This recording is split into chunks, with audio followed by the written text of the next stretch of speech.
So,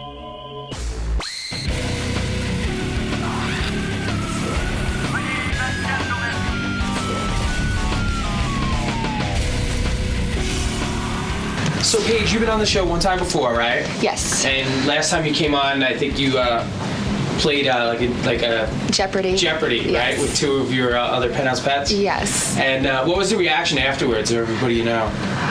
They were like, wow, Paige, we didn't realize you were so smart. Now, did you win? Remind me again who won. I won. You won? Uh-huh. So everybody thought you were really smart afterwards? I am really smart. They didn't think it, but they didn't know I was that smart. That's what they said. I think they were just joking. So now, did you come a little extra prepared today, just in case there's any questions? Actually, I really didn't study up today, but of course I don't really need to. But did you study last time, or? No, I didn't. I didn't study at all. So last time was just that you were just smart and the questions were easy. Yeah, now don't get me wrong though, I'm a little sleepy today. I haven't had very much sleep, it's kind of early. So don't get any funny ideas. Paige Summers is the 1998 Penthouse Pet of the Year, Robin. Something I know you wanted to try out for, but you were busy with your horse. Wow. I believe you could be the Pet of the Year.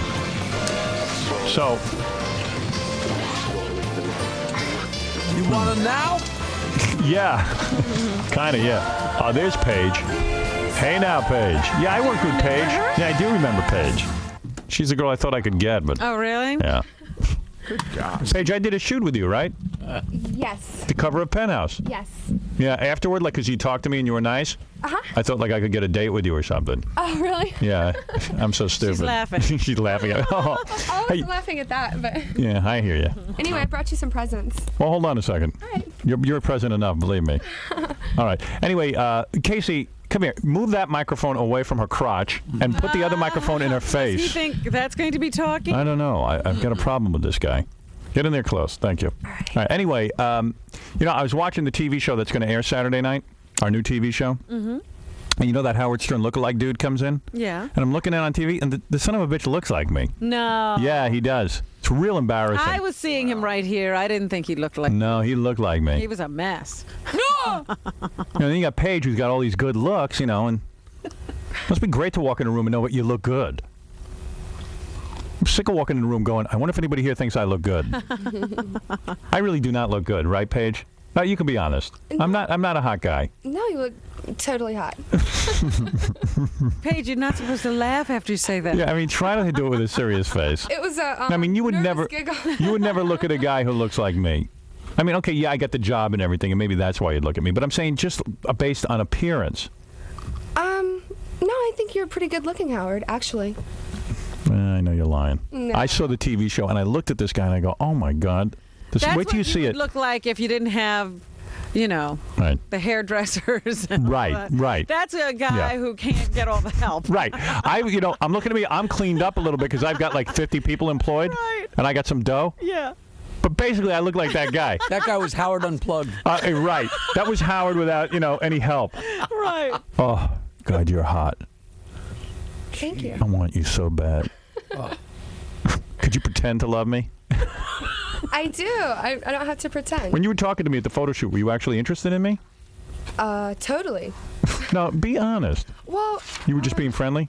I was being friendly. Oh, okay. A little interested, but I didn't want to seem too interested at the moment. Because you told me you didn't have a boyfriend. Did I? Yeah. Oh, you do have a boyfriend. I didn't tell you I didn't have a boyfriend. I asked you if you did. Oh, I don't You remember. wanted her to say no. I she was- said yes. And weren't you the girl from when you were naked and the two of you were like doing stuff to each other? No, that wasn't me. Oh, that was just you at the shoot for the cover. That was just me at the cover shoot. Right. The other shoot was A different girl? girls, yes. I get confused between all the pets. Get your pets confused. Yeah. You know what I want to do? I want to do a movie. Did you see that 14-year-old girl who came in here at 6 o'clock this morning who, she worships me and she hangs pictures of me? I want to take her brain and put it in Paige's body. Oh. And then Paige will have to worship me. Oh, yeah. Oh. Could you imagine She'll that? be carrying around that Would that be cool? scrapbook, huh? Now you're talking. I want to talk to you about going to the bathroom in front of the camera. All right, we're going to talk about that, and I want you to be very honest about it. Howard. I want you to be. I want you to be honest about it. I've never gone to the bathroom. Wait. No, she said it anyway. She just ruined it. Had to ruin it. Never done. I had to get that straight right off. I heard you say that. You've never gone to the bathroom on camera. I mean, there are pets who have done that. Talking about peeing, right? Right. I am one that has not done it. Oh, all right. Sorry. How did it say that? Will you do it? Will you ever do it? No. Why? Are you uptight? No, I'm not uptight. I'm far from uptight. But, I mean, if you want to pee in front of the camera, that's your own thing. But I just prefer to keep it private. Really? I don't even pee in front of my boyfriend. You don't? Oh, so you have a boyfriend? Oh. No. No. Well, you're ruining everything. I don't have a boyfriend. Are those your real breasts? Actually, no, they're not. I didn't think so. It's impossible for a girl that, slight. Hey, but Howard, they were a D before I got them done. Oh, really? Now they're a double D. Yeah. Why do that? Were they saggy? No, you asked me this before. I told you I was breast obsessed. You were? Yeah. Wow, that's so good that you are. What's your boyfriend do for a living? He is a photographer. For the Inquirer? No. He's a photographer? What, a Penthouse photographer? Oh, how ridiculous. I could get you. Wasn't the girl last week with a Penthouse photographer? Yeah. Is he a Penthouse photographer? Is that No, he isn't. Is he that little Chinaman that took our picture? Warren? Yeah, Warren. No. No kidding. No, Warren's just a good friend of mine. I see. All right, let's. Where does he take pictures for? Is he a wealthy guy? No, actually, he's not a wealthy guy. Right. You support him? No, I don't. I'll never support any man. You into oral Make sex? that clear. Am I into oral sex? Yeah. Giving or receiving? Both. Yeah. You are. Anal sex? No. You've never tried it? Have I tried it? Yeah. I've tried it. You have. How many times? Very few. More than 3? No. Twice? Yeah. All right, so you tried it once, you couldn't believe how bad it was. Right. And you said, let me see if I can do it right this Tried time. again just to remind myself that I don't like it. Was it with the same guy both times? Yeah. It was? Yeah. So he said, hey, it was great for me, but you didn't like it the first time. Well, it didn't really get that far, so Really? I would say it was great for him. It's Robin's preference, Oh, actually. stop it. And did your boyfriend request it, or you just... Oh, I don't even remember how it happened. It's been so long. Well, How do you forget that? You do remember. I don't know. Yeah, what happened? He requested What, it? do you want me to give you all the details? No, in all seriousness. In all seriousness, we're just messing around, whatever. And he suggested it? Yes, he suggested it. And then you tried it. I'm like, all right, whatever. And it was Since very... I love you. Right. And it was very painful? Yeah. It was. Very painful. And he completed the act, and yet, he didn't He didn't He did it. complete He that. couldn't complete the act because you were complaining too much. Now I'm just like, as soon as it happened, I'm like, okay, that's it. Now I tried it. Let's move on to something I see. else. Wow, you're very uptight. No, I'm not uptight. You are uptight. No. Anyway, so just to recap here, Paige is the Penthouse Pet of the Year. You got all those You're prizes? Pet of the year. Yes. How I'm much- working on getting most of them now. I have been so busy that I haven't even had time to collect all my prizes. And how much money do you receive? You receive cash and prizes, $100,000 in prizes. Right. And now what do? Do you go around dancing at clubs and people go to see the Penthouse Pet of the Year? No, I don't dance. You do not? No. So how do you make your money? Well, I was featuring like a year ago, but now I'm just doing I'm under contract for a year with Penthouse and just going around doing the whole promotion thing. Really? Uh-huh. Well, that sounds like a great gig. Like you probably have to work like one day a week, and the rest of the time you just kind of schmooze and hang out. Exactly. Except for last week, I just did a back-to-back promotion. I was in Sturgis. Wow, it's Sturgis. so. What is that? Sturgis, South Dakota. It's the biggest Harley-Davidson rally of the year. Must be so great to be that good looking, where you're like you just take off your People clothes, pay you just people to pay show you up. and pay you to show up, and like you don't really have to work all that much. It must be a great life, right? It's very easy. It's kind of stressful and In what way? time-consuming, but I don't know. Did you always have to look good? Like the travel and everything? Yeah, well, I like it traveling, but it is like getting to the airport, always missing my flights, Oh, but big deal. And then don't you have like getting yelled at. don't you have whole days where you can just hang out and sit by the pool and just like Every do day, stuff? just about. Like you said, I work maybe once a week, and Oh, that's I'm so on stressful. salary, so. Right. How much salary can you get? Do you get into the 6 figures? Actually, like I'm on a set salary, like I'm technically obligated to Penthouse 3 days a week, and then which I never work 3 days a week, and Right. then I get paid like overtime if I work more than that. Wow. So it's, So can you make like 200 a year? oh yeah, of course. More? Yeah. Like a $500,000? I guess. Plus prizes? Plus prizes. Wow. Yeah. $500,000 for sitting around? I'd take it. Oh. And then you got probably some rich guys who pay you stuff to just hang out with them and stuff, right? Yeah, people want you to come to their parties, dress them up. Have you ever had wealthy men offer you money for sex? Yes, I have. What is the most amount of money the time. have you been offered? Well, I haven't been offered like, oh, I'll give you 20 grand for sex or whatever, you know what I mean? Right. But no really figures, just like hinting around to it. Like, what do they say? Do they want you to go away on vacation with them? Yeah, let's take a trip, baby. We'll go to Monte Carlo, wherever. Right. And he'll pay for everything. Yeah. Do you ever go? No. Boy, Robin, you're in the wrong business. You love trips. Robin would love this. I'd rather not go with somebody I didn't like, though. But are they really ugly guys? Are they hideous? Hideous, really? Some of them actually are pretty hideous. Right. Are some of them famous? A few famous people. Like, who's the most famous guy that ever hit on you? God, I don't know. Like famous, really Like, famous. really famous? Yeah, that has met you and hit on you and asked you out. Oh, God. Jimmy Kahn? No. Jimmy. Who's like a real famous guy that asked you Oh, out? I can't really think of anybody right No, yes, you can. That's not true. No, really, who? Doesn't mean you went out with them. I'm just wondering who's I asked you out. haven't, Yeah, actually. who has asked you out? Nobody really in particular. Like, Give us a Come on, I Paige. can't Give me an really think of interview. anybody, guys. Come on, baby. You know. Howard, I'll take you to if Monte Carlo. Yeah. Come on, we'll have fun. What are you talking about? Okay, like a few rock stars. Like who? No, Like who? I don't want to Trent say, Reznor? I don't want to say their name. Why not? not? Tommy Lee? No, Who? I'm not saying. Please just give me one name. I'm not saying- One name. Ringo? Who? Ringo. Who? No. Who? Can I just give you first name? Okay. Sure. Chris. From what group? I'll Chris? give you the band. Give me a name. band's name. You guys, don't put me on the spot. I'm putting you on the spot. It's ridiculous. Someone who asked you out, it's not like you had sex with them. Okay, all right, Chris. There's plenty. From the Spin Doctors? No. That Chris? Black Crows. Oh, Chris from the that Black Rose, guy. the lead singer? Robinson? Chris Robinson. Uh huh. You wouldn't go with him? No. He's not hot? You calling him disgusting? I'm not calling him disgusting. Did he want to take you to Monte Carlo? He's hot. No, he didn't want to take me to Monte Carlo. He just wanted to bang you. Probably. Right. Yeah, the rock stars don't take you anywhere. In fact, honey, do me in the Take your limo. money. Right. So a lot of rich guys, though, will ask you to go to Monte Carlo or something like that, a vacation, and they imply that they'll lay some money on you, right? Oh yeah. Yeah. Yeah, they'll let you go shopping and Yeah, stuff like we'll go. that. I'll take you shopping. Oh, it must be great. Yeah. Do you ever like? Do they ever offer you gifts, like a car or? Oh, Rings yeah. or- Oh yeah. Has a guy ever given you a gift?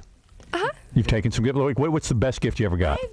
The best gift Yeah. I've ever gotten. Right, from a guy who wanted you. Well, I got a car once. Right. Oh, a whole car. What kind of car? What'd you have to do for the guy? I didn't do anything. I didn't Were do. you stripping in a club? Actually, yes, I was. And then he said to you, "Hey, I'll give you a car. He said, "Yeah." I like you so much, and I love watching you, and I want to give you a car."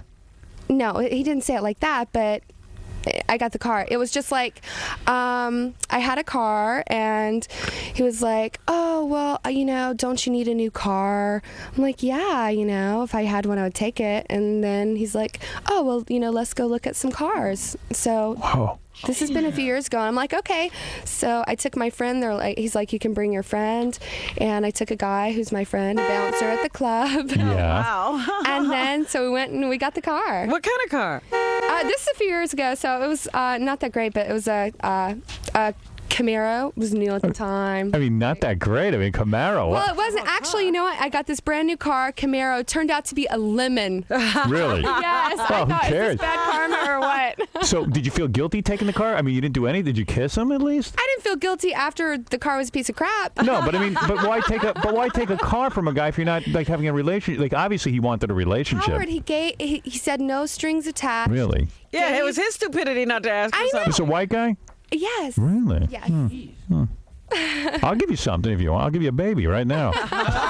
Best gift you ever Best gift, a child, to raise a beautiful child, intelligent. I think a baby's a little bit harder to take care of than a You don't have to take care of it. Baby was a real lemon. As far as I'm concerned, you could abort it.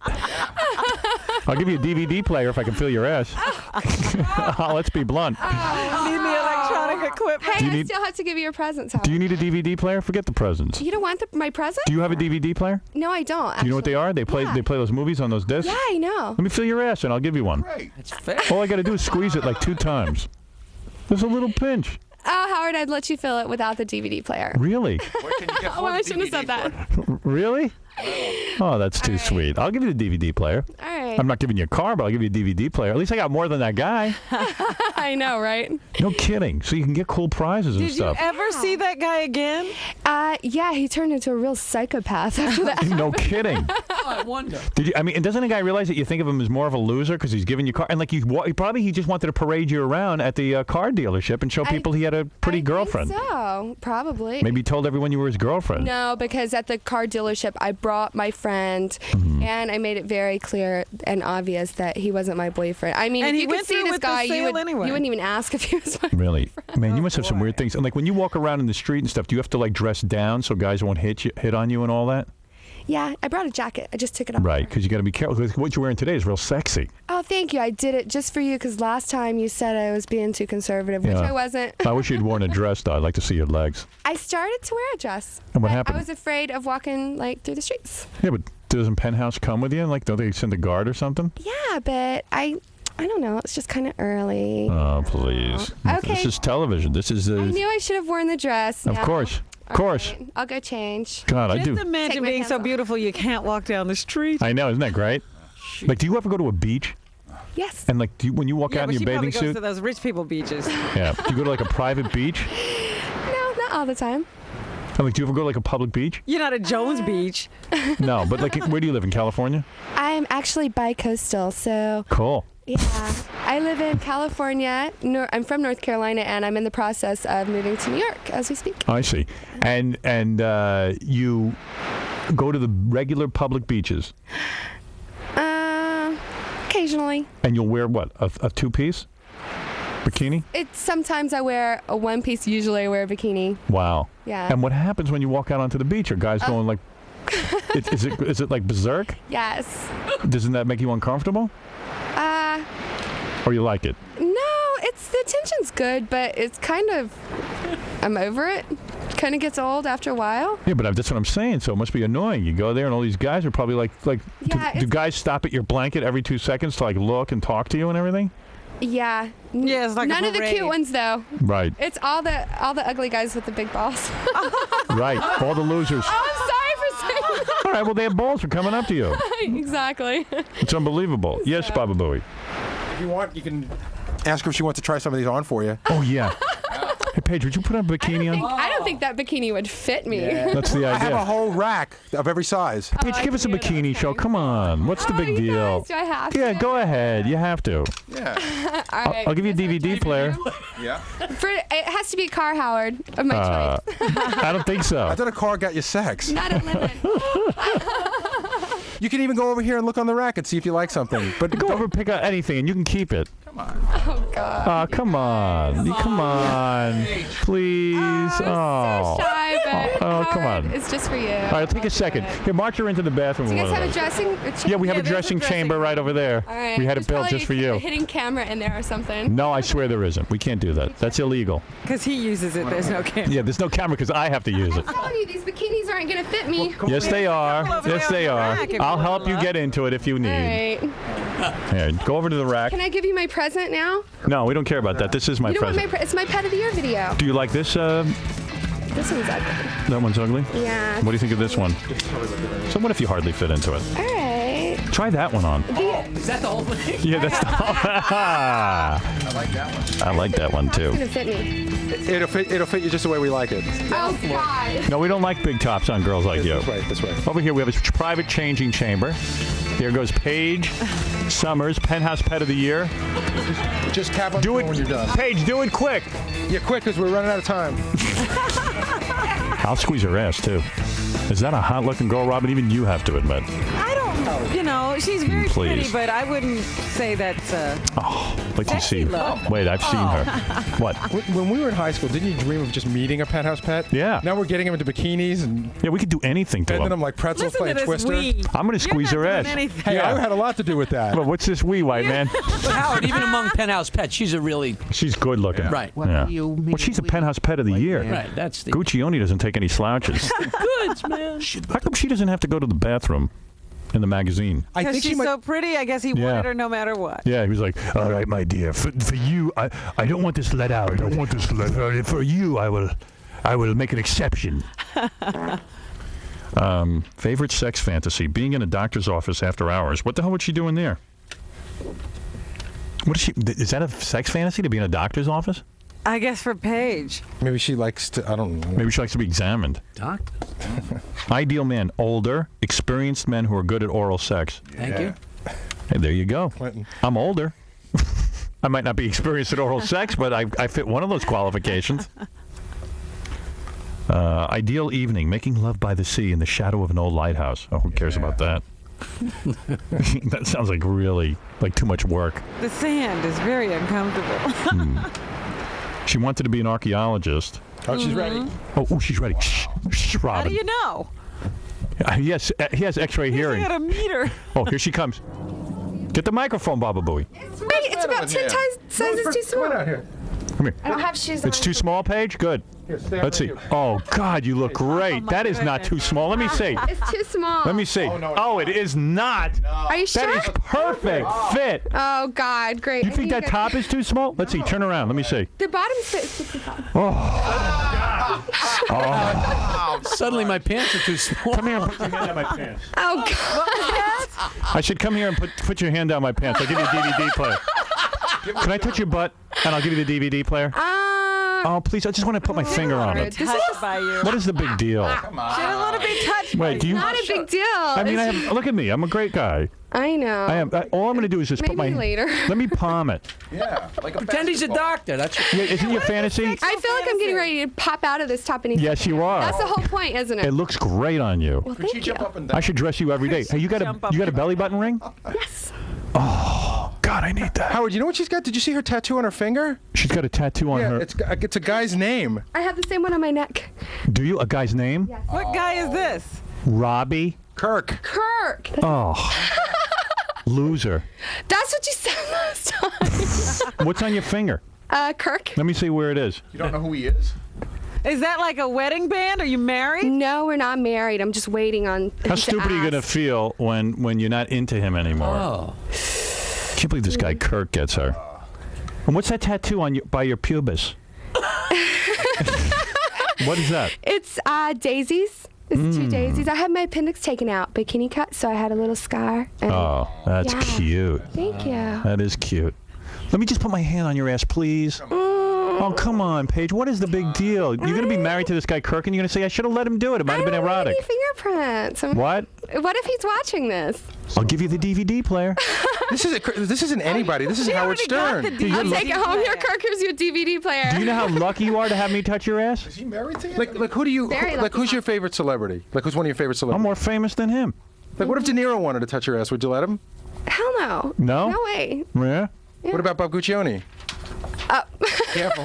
Is that a trick question? He has touched your ass. No, he hasn't. All right, forget it. I don't want to touch your ass. Forget it. Now I'm not going to. Now you made me feel uncomfortable. All right. It's your I'm loss, sorry. honey. It's my loss, Howard. You would I have know. You would have gotten so hot once I touched it, man. That's why I wouldn't let you. I didn't want to get too, Oh man, you're a excited turn here. off. You're a turn off. I'm not kidding. I'm sorry. You know, when Kirk is sick of banging you, he'd love that DVD player. You're gonna be he's gonna be screaming at me when I get back. What? You mean you didn't take the DVD player? Yeah, you're not getting it. I'm not giving it to you. We're giving you the DVD player for getting What do you mean your bikini. favorite sex fantasy? Shh, Robin. Oh, come on. Give her the DVD player. All right, maybe I will. She at least Wait a got second, I got more prizes. What else you got? Oh gosh, John, bring that prize list in for my office. I'll get her something. All right. Anyway. Now, Paige, it says here your fantasy is to be in a doctor's office after hours. Oh. What is that? Oh, they wrote that for you? Oh, no. I wrote that. I was going to say, where did you get that from? No, you didn't. Yes, I did. They I write wrote that it. stuff for you, don't they? No, I wrote it. What do you want to do in a doctor's office? I just said that my sexual fantasy is to be examined after hours. I'll do that. And Howard, you're not a doctor. Big deal. I can pretend to be one. Going back to medical school now. Yeah, I'm in medical school. Hey, does Kirk like games? Yeah, he likes games. How about a DVD and a PlayStation? Would you like a PlayStation with some games? Well, He's got her. Does he need a PlayStation? NFL Extreme, you can get that at PlayStation. Right. All right. Would you like a new mattress? that's probably what we need. Offer no prizes. All right, forget it. Everyone saw. Now, you wanted to be an archaeologist? Yeah, I did it one time. I bet you can't even spell it. Yeah. Yes, I can. All right, spell archaeology. Oh, For a DVD player. Spell archaeologist. Want to make your $100 back? I'll bet she can't. I bet she can't either. All right, go ahead. Go ahead and spell it, Paige. just because you don't think I can, I'm going to spell it wrong on purpose. Let me hear you spell archaeologist. Okay, it's... do you have that? Can I see that paper? No. Go ahead, spell archaeologist. I know it's ARCH. I could tell by the look on her face. You she wanted didn't to know. be I do. this. It's, wait, let me... All right. ARCH. Geologist. IOL. Go ahead. She's close so far. GIST? Go ahead. That's it. You only get like 8 letters wrong. Nuh-uh, that was right. How could you be an archaeology major and not know how to spell it? I did know how to spell it. I wanted to be an archaeologist What is major it? before I went to Penthouse, and What that was is 2 years ago. I archaeology? forgot. What is and an not enough time. archaeologist? It means I would be like digging up bones and stuff like that. You were going to dig up bones? Yeah. I don't think so. And break those nails? No. I don't care. There's no way she could be. Like, I read these Penthouse bios sometimes and I go, Right. how could she be an archaeologist? Brain surgeon. You know what the giveaway is, Howard, that she doesn't know about archaeology? Right. Because she describes it and she ends it with and stuff like that. Yeah. No, I was just saying that to. You are too cute. No, really, How you did guys. you I develop know this what it is. interest?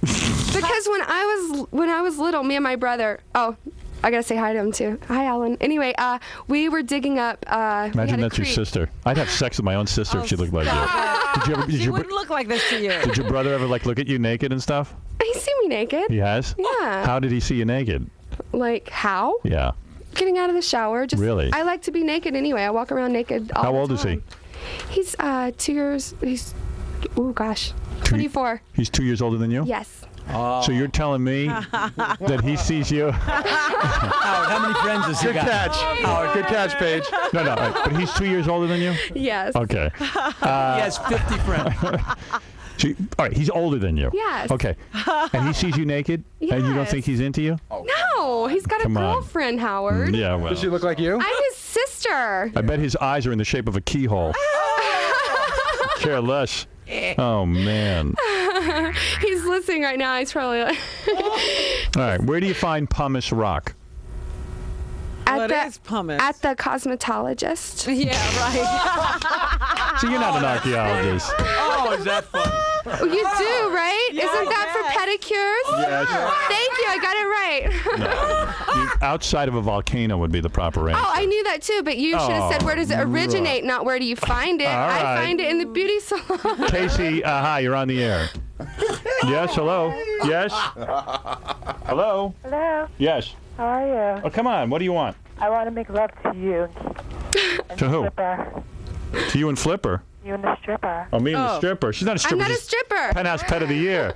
God, you look hot. I swear to God. Can I take this off now? Yeah. take it off Take right it off now. right now. Oh, Give I'm you- in the bathroom. I'll give you another DVD player. Yeah. I still haven't got the first one Please let me yet. touch your ass. Let me just put my Still hand talking on about it. Please let me put my hand on your ass. Please. Come on. What is the big deal? She's caving. Look. I don't know. I think you want it, but you're afraid to say I it. do want it, Howard. It's good luck. It's just that, you know. It'll bring you good luck. I know what you're thinking. Just tell Kirk it's like we're doing a show. It's a goof. Yeah. Tell him it's a It's goof. not- That's what I tell my No, wife. but there's no reality. I mean, Howard's not really getting off on it. It's just Yeah. sort of, it's I for don't the really cameras. like it Well, then, I just think okay, it'll look if funny. you're not really getting off on it, then what's the point of doing because it? it'll look good on TV. Right. I mean, if I'm getting off on it, why shouldn't he be? That's the only No, way. I don't even like touching your ass. I only like I- touching my wife's ass, but I do it for the Then television there's no audience. point. Then forget it. Yeah, but If you would just say there that is you a liked point. it, maybe. but there is a point because the TV audience likes It it. helps us with ratings because Right. guys love watching this because they all wish they could touch your ass, but Howard, they live through Howard. Right, right. Right. I'll let you touch mine if you want. And more Every good people one's will a- watch and more people will see you. Right. If I touch your ass, more people will watch, and then more people will see you. All right. All right. I'll touch yours first. Okay, yeah, that's fine. I don't want to touch yours. You can just, Yeah. Hey, what's the big deal? I'm just going to touch it. just quick though. Make it Yeah, make all it right. quick. All right, get over here. Are you ready? Yeah. I'm ready. What a... all right, ready? What are you gonna? All right, that's it. All right. Is that it? I guess so. All right. Cool. Oh, you farted on me. No, I didn't. I don't do that, Howard. Can't believe she doesn't go to the bathroom in front of her boyfriend. That's so cool. All right, Paige. So anyway, thanks for well, I'll give you the DVD player now. Oh, yeah. All right. All right. Thanks a lot.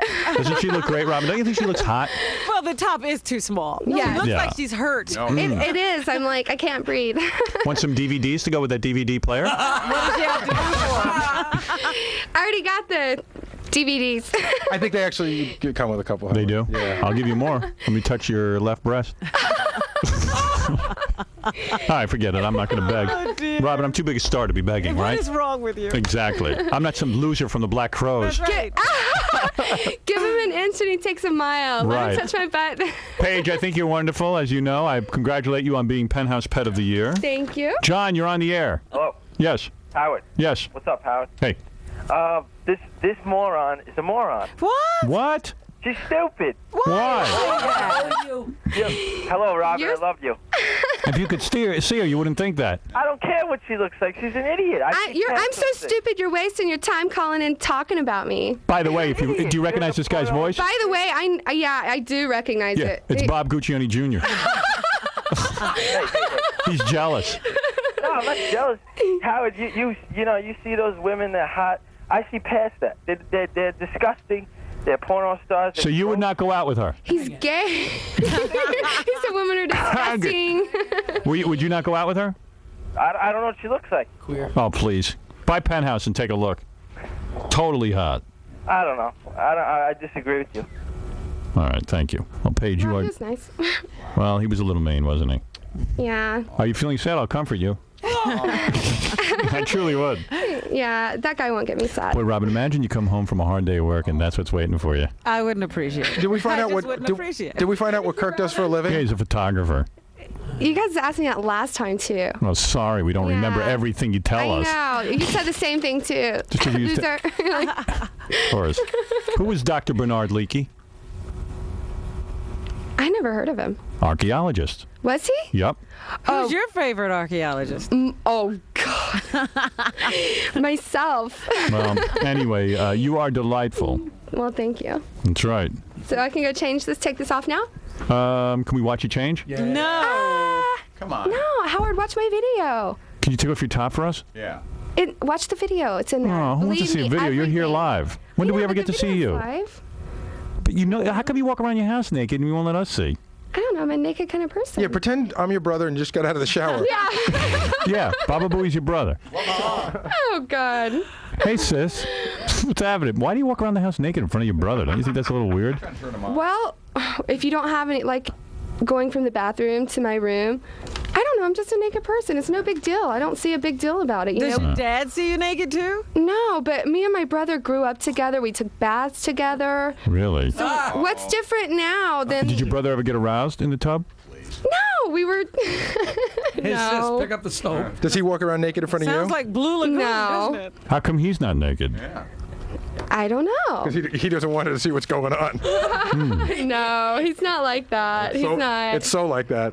We're not into, the incest thing, whatever. Right. Does your dad see you naked? No. Where is your dad? He probably didn't even live with you. Yeah, well, he's in North Carolina. Right. Was he married to your mom or they left each other? No, they're still married. They'll be married 25 years this month. Yeah. I'm kidding. Yeah. You ever had sex with a girl? Have I? Yeah. Not yet, no. No? Thinking Not about yet, though, but it's on the agenda. I mean, it's not something that I'm totally into. Maybe I'd give it a...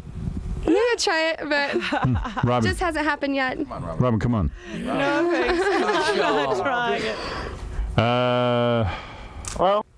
Jimmy, go ahead. Hello? Hello? You're on the air. I'm on the air? Yeah. No, I'm not. Yeah, you are. There you are. What do What? you want? What do I want? Yeah. Yes. All right. How do you get off doing what you do, this girl? Like, you walk around acting hot, whatever, but I just don't get you, like. You just, This guy's Kirk, by the way. Kirk? Yeah, No, this it's is Kirk. not. I take photographs. Nah. Yo, I've seen you. Jimmy, what are you trying to say All right, to Howard, this Paige? is what I'm trying to say. She's All right. a hot girl, right? Right. But she gets what she wants. She gets what she wants from the way she looks, and she's taking calls from people. You think that's right? Well, I don't know what you're talking about. He's upset Would you that take? I took bet a you would car take and a didn't car if give somebody gave it to anything. you. Well, I wouldn't give you a call, honey. You need Well, no, I know you wouldn't give me a car. I mean, but I'm just saying, if someone tried to give you a car, would you take it? Yeah, probably. There you go. Yeah, I would. I would. So why are right. you upset with her for doing it? Yeah, I mean, I'll tell you the it's truth. no money out of your pocket. I wouldn't take it. I wouldn't either. I'll be honest with you. I would not. That's your business. I'm What's just. the limit anyway? It doesn't matter. It matters. I wouldn't take another one. It cost the guy a lot of money and he didn't get anything. You know, my question is, after you took the car, did you feel like you owed the guy something? No, he said no strings attached. I wouldn't do it now, Howard. That was like 3 years ago. All right. And that's when before. Now I have like I could like if I wanted a car, I could get it myself. Right. All right. I couldn't. She then. needed a car. I needed it, you guys. It was poor, poverty stricken. Did you just jump in and zoom away and leave the guy listening? Yeah, Still see ya. standing Thanks in for the the car. Did you really? Yeah. Oh. I even took off work for like the next week so I wouldn't see the guy or anything. Really? Yeah. See what I'm talking about? I see what you're talking about. I hear I'm you. just doing this for your benefit because you're so mad. A car for Because the guy, sex. let me ask you That's something. sick. Because the guy's sick. He didn't want sex though. He didn't want anything. He Oh, said yes, no he strings Come on. did. attached. He was trying Of course not to he did. say it, The but guy that's bought what you a he car, you didn't wanted. give him anything, right? Right. I think he was trying to use reverse psychology on Right. me. That's right. No strings attached. Then I would like fall into it, but I didn't. Right. How much do you think that car cost? Must have been at least 10 grand. Like I don't know, like 30 grand, 28. Wow. Guy dropped 30 grand. He didn't even get a Be kiss. angry at the guy for being stupid. Don't be angry at her. Did you say thank you to him at all? Yes, I did. Oh, you and did. this guy, it wasn't like he was poor. This was nothing to this guy. This was like, big deal. Half a week's work. Really? Was he hideous? Yes, he was Yeah. ugly. Wow. Disgusting. Oh, Worse than me? Howard, you're good looking. All right, thank you. My Checking. point, Howard, is these hot girls get over on guys. No, because the you way they guys look. are stupid. Well, let him say his point. What did you say? Hey, dude, I'm trying to talk to you, but I can't hear you. What? These girls, these hot girls, they get over on guys Right. just because of the way they look. It's just not right. Of course. I didn't ask for it. They Yeah, but you shouldn't offer. take it. But you do it. I wouldn't knowingly. now. These guys are I desperate. wouldn't take it now. It's like taking advantage of a retard. Oh, really? It is. You do it knowingly. really? You do it knowingly, and you know exactly what you're doing and what you're getting from people. Oh God! If I wanted my own car, I could go out and buy it right now. I don't need a guy. I said Mark. that was 3 years ago. It's no big deal. She didn't go up to the guy and I didn't ask say him for we buy me a anything. car. Mark, you're on the air. Hey, Paige, Hello. got your picture right now. What? You hot from Penthouse. What? From June? What? What did you say? Victoria, Oh, June '97. the 96. Oh, that's August '96, right? Yeah, August 96. You Yeah. hot. Thank you. That's Sir, what do you have? All the penthouses right at your house? Yep, right here in my hands. And you're looking at her? Yeah, I think Julia's hot too. Oh yeah, that's my best girlfriend. Oh, are you? Uh Never had sex with her? huh. No. Oh. Scott, you're on the air. Howard, this Yeah. girl's a moron. Oh. Oh, thank you. Look, What don't you like about her? I dated this stripper. Yeah. First started dating this girl. Everything's fine. Girl goes, she gets a stripper job.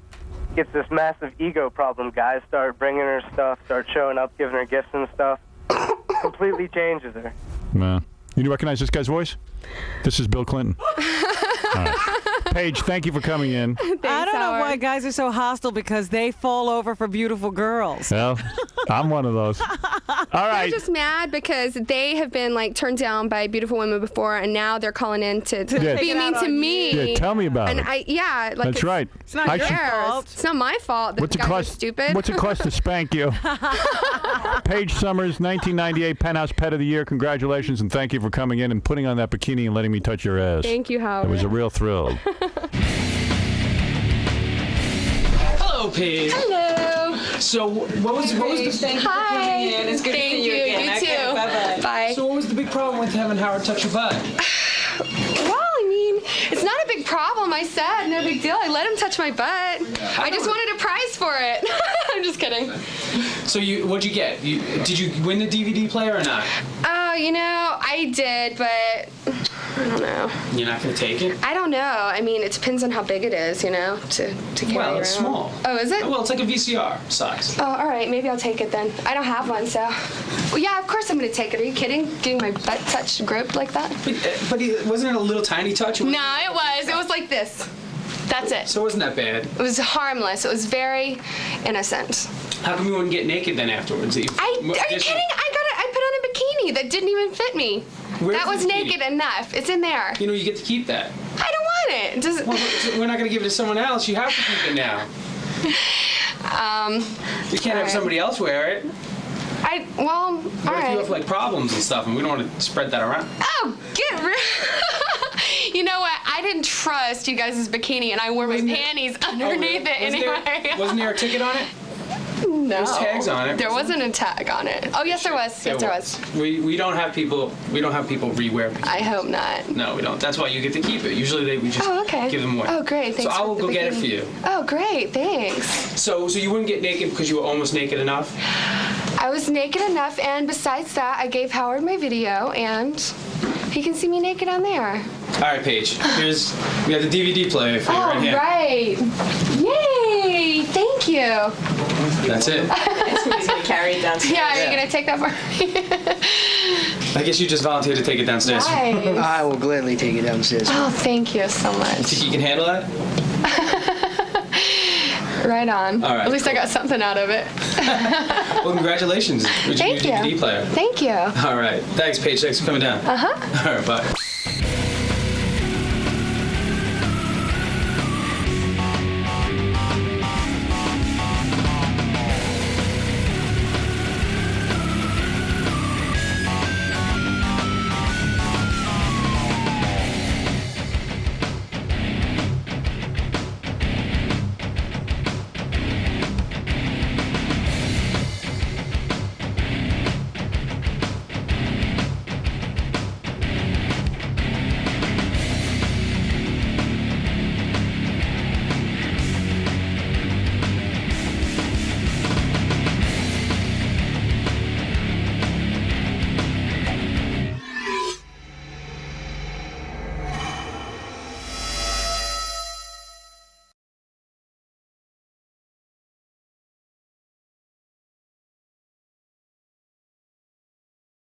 Stay on schedule today, and we'll get to the news at 9 o'clock because what happened was Rosie O'Donnell is doing her show that airs on Starz Channel 102 at 10 a.m.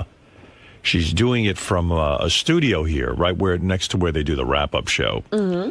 So Rosie invited me on as a guest. She said, would you just stop by and say hello on the air?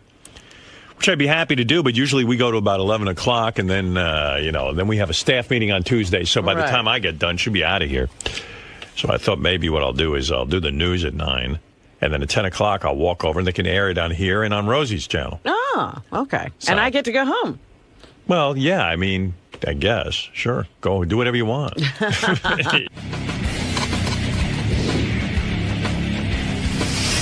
All right, so now I'm exhausted, and I don't really want to go over to the Rosie show. I like Rosie, but I just felt she did our show, so maybe I should go over and say hello on her show. Well, at least it's not going to her house. You just have to walk down the hall. I know. It's time for my to go back to the office and do some work. I mean, take a nap, or do some work. Early yet. You wouldn't be going necessarily at this time. All right. So, what is it, Gary? You should go over, but I heard we just missed the riveting Brian Phelan Rosie interview. I guess Brian went over to set up some equipment. She started interviewing him. He's a good interview. I've interviewed him many times. Exactly. What's going on? Rosie is in a studio next to where we do the wrap-up show. Right. So you'll do the wrap-up show, and I'll go over and do Rosie's show. Right. As soon as you're done talking, you'll do Rosie's show, but we're going to hear it here, right? Yeah. I'm going to go over there now, Robin. Do you mind just vamping till I get in the studio? Sure. You got a long walk. Who are you going to talk to, Fred? That's who's here, and Benji. I can't even see Benji. What is the topic? What is the topic? And then you'll hear me go, oh, hello, Rosie, I'm dropping by. I'll do a Fred moment. We'll find out what's been going on with Fred. What if I start talking during it? You're taking a wireless mic with you? No. I'll just walk down there. I'll be on and I could be there in a minute. It doesn't take long for a Fred moment. All right. Well, I'll see you tomorrow. All right. This is a bonus to our fans. We're going to find out what Fred's been up to. As Howard takes his triumphant walk, he's going to grace Rosie with his presence. And I have to watch Scott try to get prepared for all this. Hello? He's coming down the hall now. That's very distracting, actually. Am I blinding anybody with my bald head? So, Fred, what has been going on in your life? I've actually watched a very interesting show last night on Bio. I think it was called, oh, God, these guys were going up for parole. Uh-huh. I wish I could remember the name of the show because I'd recommend it, but it's like these guys go up before a parole board, and they tell you about all their crimes and everything like that, and they have to, like, you know, convince this parole board that they can be let out on the street. And after you watch this show, you realize why most of these guys are in prison and should never be let out. Okay, I think I'll start watching Scott again. Look at all these people. I think it's time. Wow, oh my God, this is like a television This show. is exactly what it's like. Hello, Howard Oh, Stern. hey, Rosie, I just dropped by. How are you? Good. Who is everyone here? Well, next to you is Jeannie Weenie, and she's my friend from Comac. Hey, Jeannie, how you doing from Comac? And there we got. Comac's a nightmare. Isn't it a nightmare? It sure is. Yeah, and there's, we got a Deer Park right there. Your cameraman. Oh, yeah. Brian is here. Who is this? That's Helene. Helene. She does my hair and makeup, isn't she? Nice, sexy. Hot. Thanks. I like you. Yeah. And she wasn't good enough for you to make the cut? No, believe me. We tried, Helene and I. She's got that heterosexual thing in the way. Yeah, You're into guys? Yep. Ugh. Very.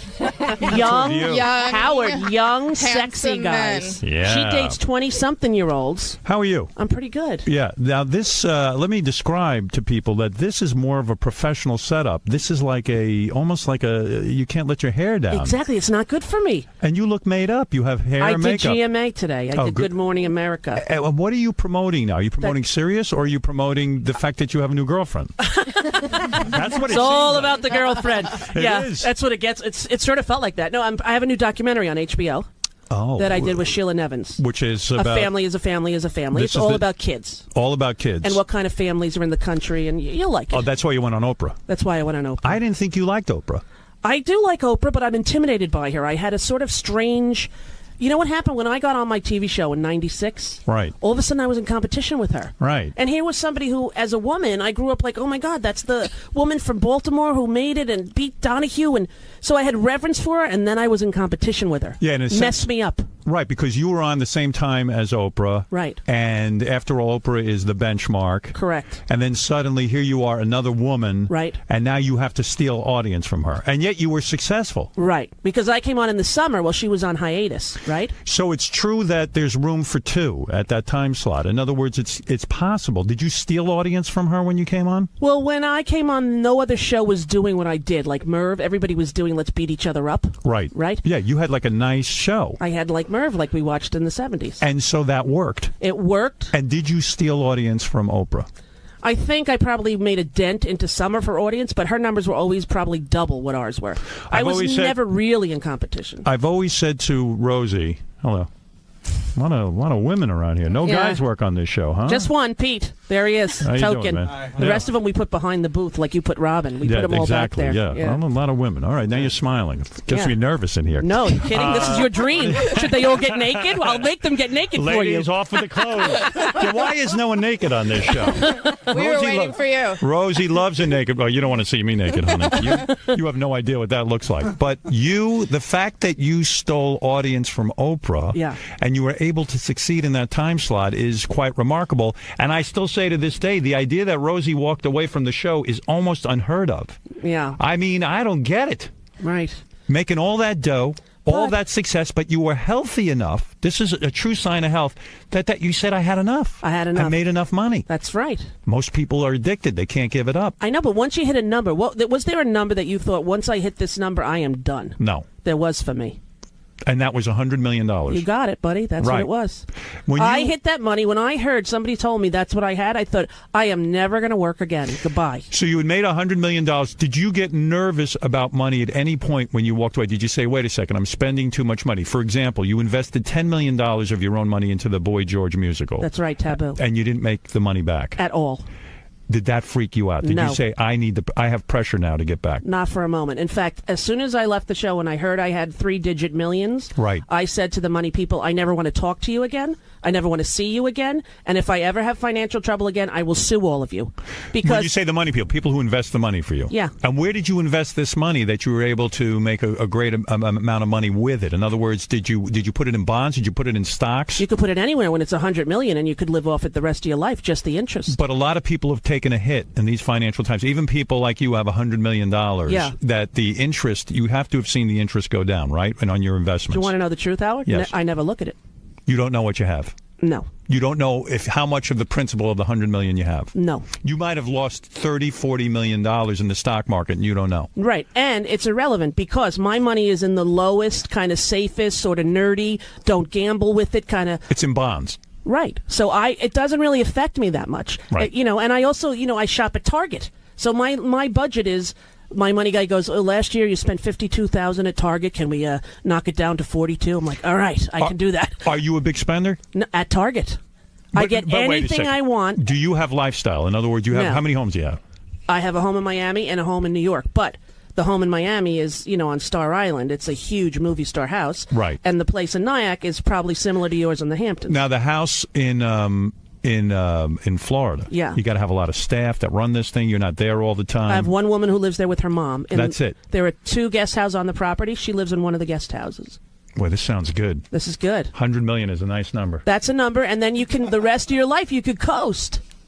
And that sounds like unbelievably grandiose to people who are making like a living, but when you get into that insane money that we make. I have an illness. I never think I have any money. Really? Yes. Now, even with this huge deal that everyone knew you had in the $500 million area? I don't feel as if I have money. Seriously? Yes. Now, do you think it's because growing up on Long Island? Yes. And you grew up like in Roosevelt in a shitty neighborhood. And did you like go to Corvettes and get all your stuff at John's Bargain Basement? And yeah, I had nothing. Yeah, there was nothing. Right. There was nothing. Right. And I don't feel like I've made a. Are you all right? How much money are you making over here? She's like 100 million, 200, 500 million. What is this? I know. Making 47 cents. That's right. I'm in Poor woman doesn't wear education. shoes. How many people you got working on this show? We got 10. 10 people. 10 people working total. On this show. Yeah, we got. Who do we got? Yeah. And is it going? Are you happy you came here? I love it. You love it. I love it, and literally, I tune in and I see you getting looser and looser with it. I can't believe it. The first week that we were on the air, I was like, okay, I hope I'm all right. By the third month, like last month, I was like, this is the greatest gig in the world. It's fantastic. And you get to interview anyone you want and talk about anything, and nobody is there to say, don't say this or don't. You don't hear from anyone. It's kind of scary in a way. As someone who was over-managed and over-program directed, suddenly nobody even comments on what I'm doing. It's good, though. All right. Everybody's still awake? Everyone's We're okay? awake. Yeah, All right. they're awake. Yeah, I am exhausted. But Jeannie grew up right near us, you know. Where'd you grow up? Well, I'm from Comac with Ro. Oh, Comac. Yeah, but we had the Comac's same. upscale. Comac's for rich people. You think so? From where you were? From where I was, compared to Roosevelt, that's near Laurelton, right? Yeah. Roosevelt's bad. Yeah, I know Roosevelt. Yeah, nobody has anything. Yeah, and your mom was depressed your whole childhood, right? Oh, yeah, pretty much so. Yeah. When I heard you talking about that recently, I was thinking about well, you should my see how son. my father bangs her. Of course she was depressed. Good Poor night. woman needs it. Good night. Goodbye, everybody. So listen, So have wait you, a second. What? So you went to Chicago yesterday? I did it on Thursday. And Rosie it aired and yesterday. and you flew there? I flew there on a regular old American Airlines No plane. private jet? No. But for you and me and Conan, honey, I wouldn't have can't lied to believe you said no. I know. Rosie was very gracious. I was on the fence about going out to California and doing Conan's last show. Which they asked you to do. That's a big honor. They asked me to do it. Yeah. And it was one of the last shows. You know, I don't know exactly what day they Right. had involved there. So, you know, I thought, wow, I could go on and really make things great. Yes. I would really attack Jay Leno. Yeah. You know how I feel. I know how it. you feel. Yeah. But then I was like, well, I don't want to go all the way out to California and do the Conan thing and all that. But then Rosie wrote me an email and said, listen, I'm going to get us a plane. Yeah. I got $100 million. That's right. And so do you, by the way. But you can get the snacks. That's right. But I feel like I have nothing. So you I know. I'll talk you through it. I wouldn't have let you get the plane. But she said, hey, if you want, I'll go with you. Yeah. And we'll double team Conan. Wouldn't that be something? Now, that would have been legendary. Like, even if you just would have said, I brought a friend, and you would have called me out, and I just would have said, Jay sucks. Every time you pointed at me, that's all I would have said. It would have been great. Would have been funny. And your story, I've told Rosie this, and I'm going to tell her in private why her Jay Leno story meant a lot to me. Because Rosie's take on it was very unique, why she hates Jay. I did this on the show, and I'm not going to go through it again. But I think you would have been really great sitting there and telling Conan why Jay is such a scumbag. And in fact, today in the Wall Street Journal, there's an article did you see this? To Hitler. Comparing Jay Leno to Hitler. Yes. And coming in and annexing all of Czechoslovakia. Right. So this is going to take hold. Now, Jay is going on Oprah Thursday to beef up his image. I know. And I really hope Oprah does not sit there and suck up to him. I hope she asks him some tough questions, but I don't hold out any hope. Well, I don't know that he'd answer anyway, because I don't think he's that introspective. I think he really kind of believes the press that he's saying. Like, he did that whole mea culpa on the air, and he's like, so let me just tell you guys what happened. They said to me, go in prime time, and I said, it's not a good idea, but I did it because I'm a team player. And then they said, hey, you want to go back to... I'm like, if you need me to do that, if you need... Come on, why don't you just take the food off his plate? Right. It's like, Jay, you're at the all-you-can-eat buffet. Right. If you want more shrimp, go up to the shrimp bar. Don't take it off Conan's plate. Rosie's evolved in the sense that she understands that you don't have to have everything in this world. You can share the Tonight Show with other people. Exactly. You don't have to have everything, and that is very evolved. That's what I'm learning in therapy. Yeah, every day, right? You go every day? Yeah, well, not every day, but you seem to have that. Now, so when you went on Oprah, the big thing was the new girlfriend. Well, yeah, that was one thing, yeah. And I think it's moving fast. You think it's too fast? Well, I don't know. I'm asking you. It seems to be moving fast. She's already talking about moving into your place. Yeah, well, we have a bunch of houses up there. You're in love. I'm in love. Holy mackerel. It's nice, Howard. This is and unreal. I was not really excited about the whole dating thing. Remember, I was like, I'm not going to date. I've never dated. Ask Jeannie Weenie. I'm one of those lesbians, you meet somebody, you like them, you fall in love, you stay. And your image was that you were partying, you were having 6 and 7 lesbians a night. Only to you! You are the only one who had that image! I heard you were orgying. Oh, dear God, honey. I heard you were in hotels orgying at the Four Seasons in California. Jeannie Weenie, who's known me since I started having sex to begin. Have I ever, in my life, had a one-night stand even? You don't do short-term. I don't. I'm long-term commitment. I saw a picture of the woman, attractive woman. Beautiful. Very beautiful. Indeed. Very different than Kelly. Yes. A whole different type for you. Yes, indeed. Who knew? I knew. I thought it all had to be blondes and the whole thing. No. So listen, I'm getting this in bits and pieces. I'll take the whole thing. You ask me whatever you need to know. Did you get this on Oprah? Did you get it all out on Oprah? No, because she was not the way you do it. You tell me. I know what you need to know. Go ahead. But wait a second. Did we use the Symbian? I know. That's what you want to know. We're going to where is the Symbian that I sent you? It's actually as a footrest in my studio in Nyack, and we had to hide the attachments. Thank you very much. You and your new girlfriend will not try the Symbian together. I don't think we will. However, if we do, why not? I'm being serious now. All right, no I'll tell you the truth. Why not incorporate the Symbian into your sex life? Let me explain to you. The Panasonic magic wand is too powerful for the average woman. Right. I feel as though it could numb vital organs down there. And but you I don't feel use the magic Symbian. Wand. I have a magic wand. But it's not great. The pocket rocket for a woman is the most appropriate You're thing. totally right. That's right. But I feel the Symbian is like the magic wand times 10. But and it may explode me internally or something. I sent you a Symbian and you never sat on it or tried it. I have had my feet on it every single show. I turn the vibration on sometimes. You have all the attachments. We've looked at them. But Howard, some are for insertion, and some of them are external. I've seen them. I thought, what is this? This sit looks like on the damn thing and tell me how it is. One looked like a chia pet. What was that one? That could impale you. I don't know, but what you need to do on the air, you sit on it and tell people how you feel on your show. Believe me, this all will right. be huge. Well, I'm pretty sure that Deirdre or Helene would do that, wouldn't you? Both.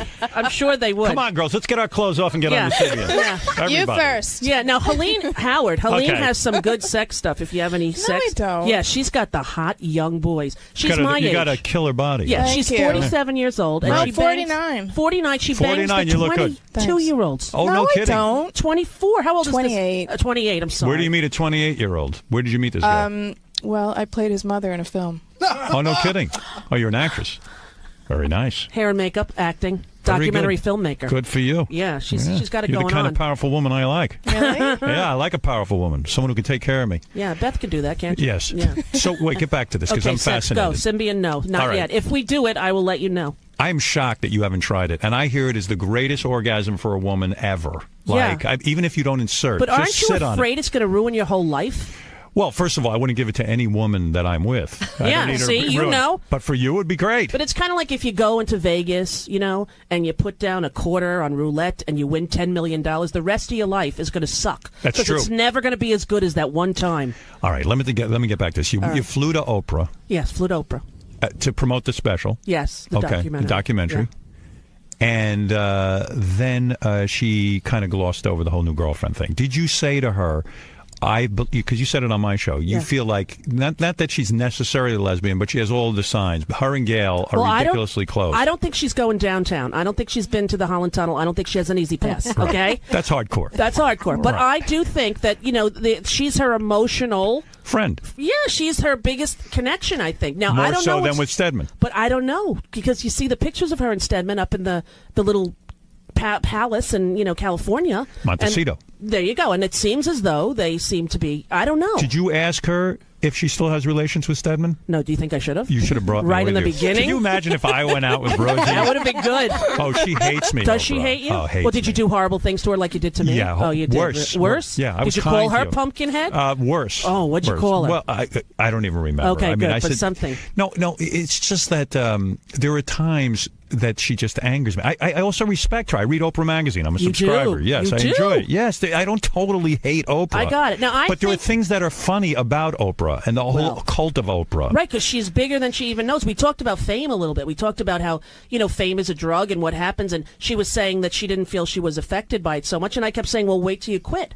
Because that'll be a different feeling. But why I fell in love with you is because your honesty came through. When you came out and you took on the world and you were this controversial, honest person, I said, I love this Rosie. Right, but that's and after I Oprah left hasn't- my show. True, but you left the show. Oprah hasn't really become real. Like, you couldn't say to her on that show, Oprah, what's going on with you and Stedman? You can't. Why is that? Who is this woman that we can't say that? She can't come clean with that. What is that? It's an odd thing. That Stedman. There's a deification that's happened of her, right? She's like Jesus. In a way, she's held up. She's one of the spiritual leaders of the nation in pop culture. She is. Deepak Chopra, her. I mean, people get their spiritual fulfillment from what she tells them to do and read and be. She's like, I have rosary beads blessed by Oprah. You do? Yes, that's Where'd right. you get them? I don't Online? On the Catholic channel. Yeah, you can't reveal that, that's right?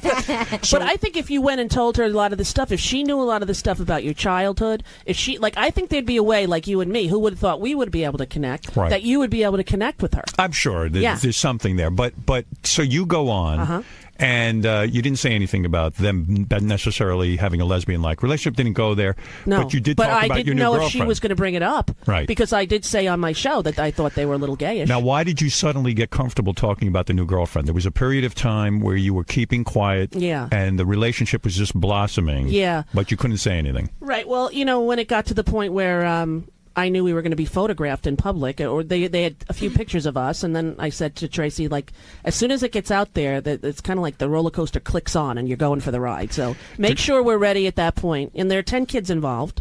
Now talk to me about that. She has 6 kids. 6 kids, and 5. And her body's pretty rocking. Yes, it is. I don't see stretch marks. She was no. like in. She had 5 adopted from foster care. Oh, okay. And she gave birth to the youngest child, who's 6, named Wyatt, who has Down syndrome. Oh my God. Yeah. And you're telling me. Yeah. She's going to move in with those 6 kids? Yeah. Oy vey. Can you imagine Can that? you imagine but that now nightmare? who's our mutual friend?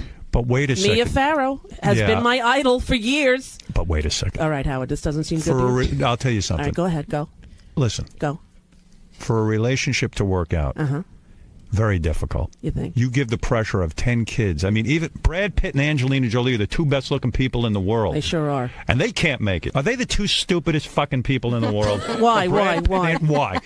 Because, first of all, they met on a movie set. How cliche That's can cliche. you get? I Number agree. 1. Okay. Yes, she's a hot piece of ass, but you got to stop if you're Brad Pitt and say, I'm Brad Pitt. Yeah. I'm getting a tremendous amount of women. Yeah. I got this, I got that going on. And suddenly, he meets Angelina Jolie. Right. Now, if you stop and you think about it, the biggest, you know what the word mishkite is? It's an Italian word. It means Mishkite. ugly. Right. It's That's Jewish. Right. That's right. This guy, Billy Bob Thornton, looks like a bus hit him, right? Yes, he does.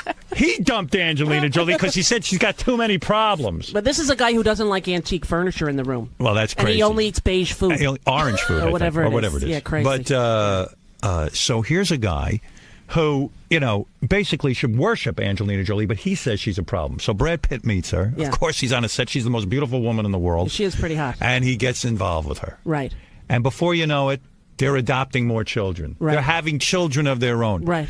Stop and enjoy 2 children. This guy's never had kids. Yeah. She's loading up the house with kids. Right. He's miserable. She's miserable. You can't just take kids in like they're stray dogs. You've got to sit there and evaluate what kind of father you're going to be. You take a rest. You figure it out. Am I emotionally able to take care of these kids? Right. He's procreating. He's like a salmon. He's spawning. He's swimming upstream, this guy. He's a dope. Now, how many do they have now? Who knows? How 6. many? 6? Okay, she's It's got enough. 6. Yeah, it's enough. Now, you're going to, listen, I know the puppy love is going on now between you and Tracy. Yeah. And I like it. I'm happy for you. I want you with thank somebody. You. I That's want you nice. happy. You're going to like her. I'm going to like her. Yeah. I know it. I like her already. God knows what you two are up to. A lot. I want to know. I'll tell you. Know when what we you're have dinner, up to. I'll give you all the details. I want to know now. Everything you want to know. Your whole staff is salivating. They all know. They know already. They've seen the photos. So how long before you kissed her? How many dates? 4. There were dates, actual dates. Well, she came down to Miami, and in other words, you had the great rap, which I did when I was single. Yeah, which one? Listen, we can't go out in public. Yeah. Come over to my house. We'll hang out. We'll have dinner. Don't worry, everything will be fine. Yeah, that worked. And it's great because skip all that horse shit. Get her right in the house. What you know what was funny is that she said when I said you want to come meet me in Miami, and she's like, yeah, I'll get a hotel. And I was like, actually, I have a guest house, and you could just stay at the guest house. And she was like, all right. And so she came down there, and then she told me like. I told her a few days later, you're the first person I ever invited here. And she's like, yeah, right. But you met her on the internet. I did. On your blog. Right. She asked if she wanted to trade art. A lot of artists write in and they trade art. That's from the crafts you do. Right, because I do painting and everything. And right? she does painting. Yeah, she's a great artist. She was a sculptor major in college. I like this. Yeah. So I looked at her art, and then there was an article about her there about what she did. She owned 2 stores in Seattle. And art stores and And you were attracted to her from the picture you saw of her online? The picture was tiny. It was like a postage stamp. All right, but you were connecting. Right. She had 4 children, and then she gave birth to the 5th, and then the sibling of the first 2. Right. Didn't have was in a lot of foster homes. Asked if she could stay. And she said yes, and she'd been living alone for 5 years. This is your kind of girl. You're exactly right. She's like you. She's connected to people. Yes. She's into people. Right, and she loves kids. Her focus is kids. She adopted the mentally retarded kid? She gave birth. She gave birth to that kid? To Wyatt. And she knew and she didn't get an abortion? Yes. Whoa, that's heavy. Yes. How many people would do that? Yeah. She's pretty amazing. If you're missing a finger, I abort you. I mean, for God's sake. Can you imagine? What's wrong with the kid? I don't like the eyes. They look weird. Flush, please. Next. I am so superficial. Yeah. No, what's up with Beth and the babies? Are you going to... Come on, honey. What? Soon. We have animals. I heard you have animals from the North Shore Animal League. Beth and I have had many conversations about this. But there's going to be I didn't want to... Wait a second. Stop it. All right. One. Now you're in an area that's... Okay, let me hear it. Go. Very upsetting. You have 2 girls. I have 3 girls. I thought you only had 2. I have 3. I only met 2. One of them we keep quiet. Okay, good. Don't bring that up. Daddy's famous. You have to stay in the house your whole life. Never leave. Yeah. No, I have 3 girls. Uh-huh. They're great kids. Right. My youngest is 17. My oldest is going to be 27. That's the one I didn't meet. The That's right. Yeah. And so, I've been through the fatherhood thing. Right. I think I did an okay job. You know why I know you did a good job? How do you know that? They love musicals. They do. They do. I'm telling you. They don't even you like got a kid who likes musicals. You're a good dad. Just musicals. All right. That's all they sing. Rent. Yeah. Rent I hated. I sat through it 2-3 times because my kids love it so much. I was ready to hang myself. Well, I'll take them next time. Right. That's your thing now. Them. Yes. That's right. I got Aunt room. Rosie. Yeah, 12 kids now. Yeah. We'll take your 2 and our 10. I don't know what's going on in your house. I swear I'm bringing a camera. Bring this camera crew right into the house. Yeah, especially that cute guy from Kings Park. So wait, Beth said she will forgo motherhood because... No, Beth, look, it's not forgo. She said, now, maybe she's lying to me. I don't think so. She says she does not want children. Really? Yes. Now, look, I love her. I tell. really do. I adore her. Yes. And I said to her, when we started seeing each other, I'm a guy, I don't want to have children. Right. I'm being upfront about it. Yeah. So I could be all wrong for you. That's honest. That's good. Yeah, I was honest every day. And she said, look, I know what I'm into with you. You're older than me. I know you don't want kids. I'm telling you, I've never had that desire. If it changes, I'm going to come to you and let you know. Okay, that's we fair. haven't had that discussion. She's 37, and we haven't had that discussion. Okay, so you got maybe 3 more years. That's what I'm hoping for. You got to for. squeak by. A lot of animals between now and then, she keeps honey. adopting hard luck cases, and I'm fine with it as long as they're not kids. It's right. just it's cats, dogs, whatever we get. It's fine with me. Now, you got a cat recently, We got right? a cat. Yeah, the cat's a mess. But, all right, that's funny. But we're taking care of the cat. Yeah, do you enjoy the cat?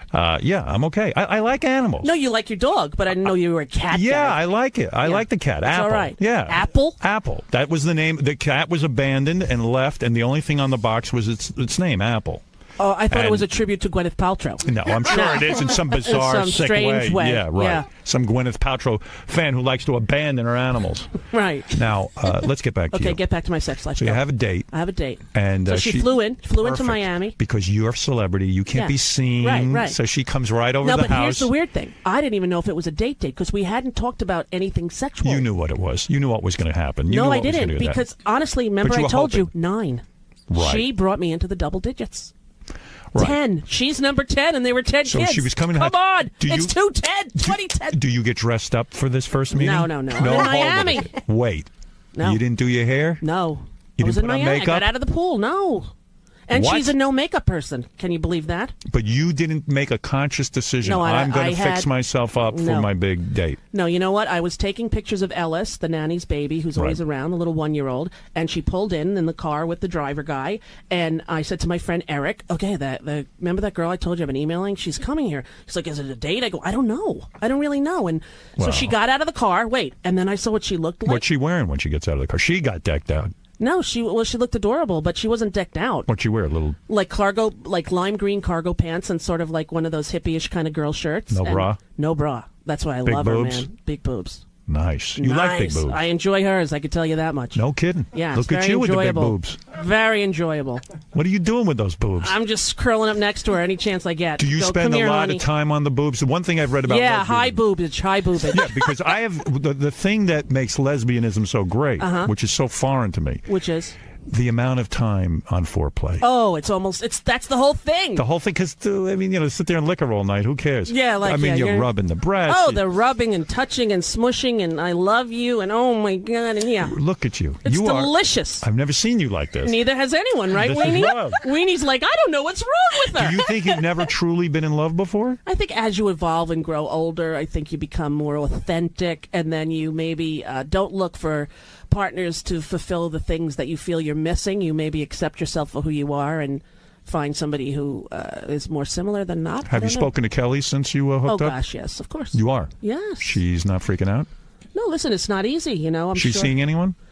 She's dating, yes. She is. She's dating, but she's, I'm not a... Think She was a she's jealous? dater. Do you think she's jealous? I think it was painful. I'm sure it's hard, Hear you being so in love all of a sudden? Yes, I'm Spending sure. time on someone else's breasts? I don't know if the breast time was a big problem for her, but, listen, I don't think it was easy. I don't think it would be easy for me if she had fallen in love first and had, I think it would have been very difficult as well. And it's hard when you marry somebody who's famous. Do the kids think it's weird?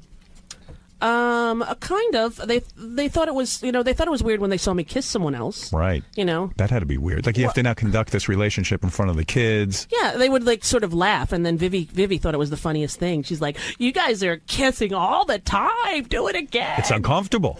No, it was all right. It was okay. Yeah. They were okay. Where do you put the kids when you're going to make love to your new girlfriend? In other words, first time. She runs a tight ship. She's got 6 kids, and they go to bed at a very reasonable hour. So you mean to tell me when she comes to see you the first time, where are the 6 kids? Okay, the first time she came to Miami, it was just me, Tanya, Eric, my 2 friends, and my 2 kids, Chelsea and Blake, right? They were there with me. Right. And so she stayed in the guest house, and then we sort of got to know each other. And on the plane on the way home, I said to the kids... She stays in the guest house how long? For the weekend. For the weekend? Yeah. No action? A little. Ay vey. Come on. Right into it. I'm not dead, Howard, Look but, at you. When you say a little. A little. Second base? A little. Past second base? No, Howard. Second no finger base. in the pants? Oh, come on now. Let's What be are you, honest. crazy? Let's get crazy. Yeah, I'll tell you at dinner. But, no, it was delightful. But I also am I sort of am a little bit of a nerd, right? But you're romantic. Right, I'm romantic, but I need to have a very, very clear green light. Because I am never anybody who would go... I know I have to make sure that everybody... Right. You don't want to, suddenly you're up in charges. No. Just I don't have the self-confidence or I'm not brave enough, right? Right. I'm not brave enough. So I would but there was a lot of hand-holding. And finally she said, "Are you ever going to kiss me?" I was like, "Yes, I am." Now that you said that, I think I am. Wow. A little bit of a nerd, right? Weenie. Totally. High nerd potential, Howard. This is unbelievable. I know. Here you were thinking I'm on the chandeliers at the Four Seasons. So when do you go to meet these other kids, the 6 kids? Over Thanksgiving. So then she invited me to go to her. I was alone at Thanksgiving, so she invited me to go. So I went to Galveston, and I met her 6 kids and her mom and some of her friends, and we had a big Thanksgiving dinner at her house. And kids like you? Yeah. And now you're thinking her whole family is going to move into your house. Well, we have a bunch of houses there. Wait a second. How long has this relationship been going on? How many months?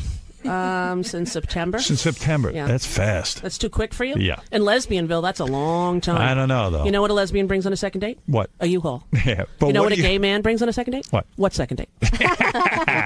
So what are you going to... Yeah, that's right. Women need an emotional connection. Yes. So what are you going to do? If she moves in with these 6 kids... Mm-hmm.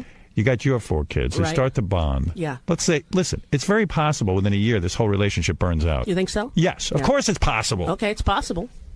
Now you got to untangle this mess. That would be horrible. That is exactly what happened to me when I was a kid. That's right. Because my dad started to date a woman when I was in 8th grade named Jill Veray. Right. And she had 4 children, and we had 5. Oh. And they stayed together for like 3 years, and there were 9 of us. And Sounds it like was, a nightmare. It was great. I loved it. You liked it? Oh, I loved it. Are you kidding me? There was a little baby girl named Amy who was 3, and it was perfect. You didn't feel it was an invasion of your space? No, I Wow. thought it was fantastic. See, that's why you're together. And then they broke up, and it was horrifying to me. Sure. It felt like, people being ripped apart. And So that's what I'm talking about. What's the rush for her to move in? Let's enjoy this whole dating phase. well, it's hard to date somebody who lives in Galveston, Texas, Oh, if that's you live true. in New York, right? Yeah. What are you going to do? And every time you fly in and then you leave your kids, and I have a big property in Nyack and a bunch of houses, and it's we're gonna go slow. It's not like we're not putting Blake in a different bedroom with Parker in order to smush her kids in. We've got space. It's And then all we okay. got to figure out finances. Let's be honest. I got a lot of money, Howard. That's I know true. that you don't like to think of that, but You I do. never think about money. That's I have right. more than enough money to support 10 kids the rest of my life and theirs. Well, it sounds like bliss. Sounds Or a good, nightmare. right? Or I'm a not nightmare. sure. I don't know. I can go either way on this one. I think it's good. It's good for me. Why were you not at this concert for Haiti? I figured that's a perfect place for you. Did you not get along with some of the people there? I made the suggestion that perhaps at telethons, celebrities who are millionaires should be forced to have a $100,000 minimum cover charge. Nice. You said that. And yeah. and then you were asked not to come. I wasn't asked not to come, but I was not invited. I did say that, after the Haiti crisis, they said, would you do a telethon? And I said, when millionaires show up to a telethon, if there are 50 millionaires there, then before the telethon starts, you start with $50 million. Wouldn't that be great? So are you thinking that most of the celebrities who were there for their own publicity? No, I just think that celebrities are never asked to give financially because the cultural norm has been set up that their time is equivalent to cash, and it's just not. I felt that just from an entertainment standpoint, just because it's about a sad occasion, not everyone has to sing a sad song. Right, and not every person has to tell you the story that you've already heard and that you've known from listening to the news. And Right. I agree, but you know what? You have to not And be Julia cynical. Roberts should dress up a little bit. You I'm think so? sorry. You Yes, think? I do think Yeah. so. I think Julia Roberts is known as a glamorous person. In fact, that's all she does. She's an actress who's glamorous. Yeah. Put on a little hair, fix your hair a little bit, put a little makeup Well, do you want to on. know, speaking of Julia Roberts, before the 9/11 telethon, which Right. this happened to me before, right? When the 9/11 telethon happened, I was livid, saying they're going to charge everyone, right?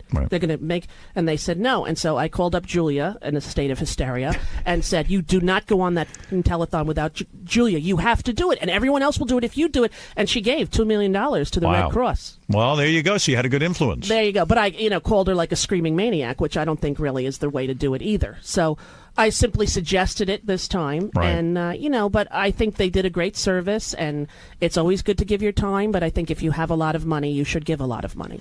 Right. Well, Yeah. that Except sounds for very- you, because you're worried about your No, money. I give money. Yeah. Well, No, you I'm worried? not that worried. You're not that worried. I'm not that worried. Yeah. Do you have a lot of big taste shopping wise? Do you have a high No, nut? So to I speak? spend nothing. You do nothing. Myself, nothing. Zero. I don't have any kind of Not into cars or anything. nothing. No, me I either. have the same stupid car. I don't care. What's your biggest expense? Computer stuff? No, just like my home and all. I like a nice house. Yeah, my yeah. apartment is, but no, there's nothing extravagant. But I don't buy things for myself. Yeah. I don't buy clothes. I don't buy boats. I don't have a plane. I don't have Yeah, any of that kind right, of stuff. right, It's just it seems obscene to me. If you had a plane, would we have gone to L.A. to do Conan? Of course. Yeah. No, I would not. If I had a plane, I'd never get on it. First of all, I wouldn't even trust that I could, maintain a plane the proper way, and it would probably go down.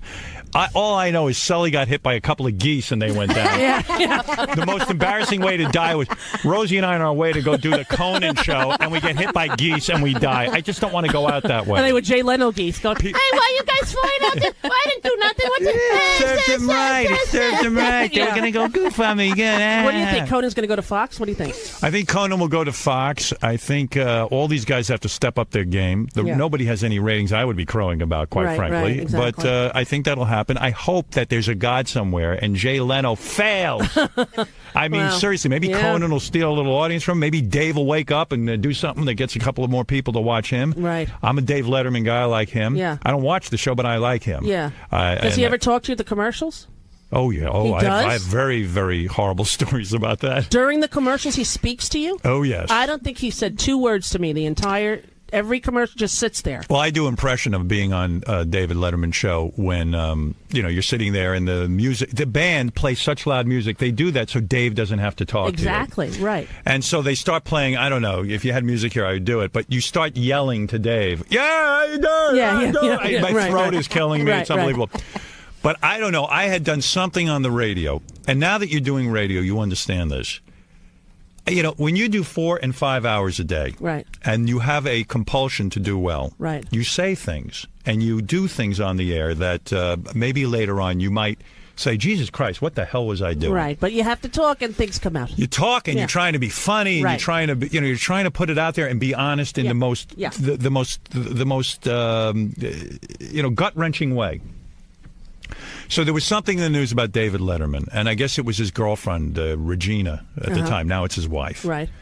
And I don't know. There must have been pictures of them on vacation, and I was... Yeah, you said something. I said something. Yeah, it yeah. wasn't so great. Yeah, maybe like you said about Julia, she should try a little... Ozzy! Ozzy Osbourne! Oh, I believe it! Oh, I believe it! You know Come give me Ozzy a at all? hug, Ozzy. Do you know Ozzy at all? Yes, I Oh, you know Ozzy. Careful, Ozzy. You'll fall down. How's Sharon? Where's Mom Sharon? I'll go. You interview Ozzy. Are you all right? You look good. How are the kids, Jack? Good? Ozzy, you remember me? I'm the guy. Ozzy, I'm the guy who interviewed you today. Ozzy's here for you. Oh, he's just here for me. I'm going to leave. Are you really? Yeah, I'll leave. You go do your Ozzy thing. Ozzy, you stay here and do the show. How are you, Oz? I'm fine. You Good got to to see introduce you, me. Oz. Ozzy just wrote a book. No kidding. It's terrific. Ozzy hasn't read the book. No. But Ozzy sat for a series of interviews, Right. and it really is quite compelling, Ozzy's book. It's And they really put it good. together, all about his life. It's good. And it's a good-looking book. Yeah, does it talk about biting the bat's head off? Yeah, but that's the big thing. Yeah, you're right. You're right. Yeah. Well, there's so much more to Ozzy than just the Oh, bat. I know. When he met Sharon and she was all chubby and round and she worked at the manager's, remember? Ozzy is. You did. There is. You got to. I'll leave, but you got. Well, all right, I have to don't go we- back in my office and work. I Oh, mean, you have a sleep. job? No, I go back and sleep. Oh, he has to go too. Ozzy Ozzy can't has be to here go. either. He's coming in for a picture. Oh, he came in for a photo. Oh, Ozzy came in for a photo. All Oh, right, sorry. go All right. ahead, do a photo with Ozzy. All right. Ozzy, I'm No, you glad do to a photo. see you. I'm glad to see you. You look so good. The last time was at Madison Square Garden at Elton John's home. That's right, and I sat right behind you. Yeah. Yeah, you and Sharon, who I love. By the way, Ozzy is banging Sharon again. He's off the Viagra. Yeah. He's off the antidepressants. Yeah, you look good. You look healthy, Ozzy. Ozzy's fucking like a rabbit. It's yeah. unbelievable. And is Kelly good? Is Kelly with that blonde boy still? Yeah, we're not thrilled about that. Oz. He's trying to help you, Ozzy. He's not doing it very well. Oh, yeah. Honey, listen. Ozzy, look at me. Ozzy. Rosie's asking you. Yeah, I got a question. Is Kelly still dating? Oh, jeez. Somebody help Daddy. Is Kelly still dating the blonde boy? Yeah. All right. I'm sorry. Go. Let Do me what you have to translate. do. Yes. Yes. Okay, I got it. I got it. All right. But anyway, you want me out of here? No, I don't want you out of here. Bye, Ozzy has to leave. Goodbye, Ozzy. I love you. See you later. Let me finish the story, then I'll leave. All right, tell me the story, and then we have to talk about Is this that a great show. place to work? Look Come at on. Ozzy walks in. Why can't we do this together? It would It's- lighten the load, it's Howard. so Would easy. lighten the load. So, listen, that All right, Ozzy. so you're on Letterman. Ozzy was on for a half hour. I don't know one thing he said. Yeah, But it was sorry. great. I love Ozzy. I love him too. He's my guy. He's a good guy. So he's unbelievable. You know, his first wife gave him cats. He came out of rehab. So she bought him a bunch of cats. Right. He took a gun and shot them all. Oh. And then she got him chickens, so he'd raise chickens. He went around, he shot all the chickens, and then chopped up one with a machete. Okay. He was crazed out of his He's had a mind. hard time, that guy. And then he tells me he just went out and bought a gun. I go, Ozzy, you shouldn't have a gun. This is a guy who failed his driving test 19 times. Ouch. And in other words, you have to take a test to Yeah, drive a car. I know. He failed 19 times. Walked right in, high as a kite, and got a gun. Yes. So, it was crazy. So, And, Sharon has those little dogs, too. She has those little Pomeranians and Yorkies. He's a changed man. He's a now. changed man, you can tell. He's totally enlightened. His skin looks good. He's a great guy. I love him. I do love Ozzy. He's a sweet man. And I love his music. But you like show tunes. I like Ozzy. Okay, so you're on Letterman. So I'm on You're Letterman. trying to talk. Let me finish the story. music is Trying loud. to talk about Okay. well, he said, how do you feel what you did to my girlfriend? No way. Yeah, now this is in. I had done the first segment. We were leading up to the second segment. This is in the commercials. Now, is he angry with that face you just made? Oh, I go, what?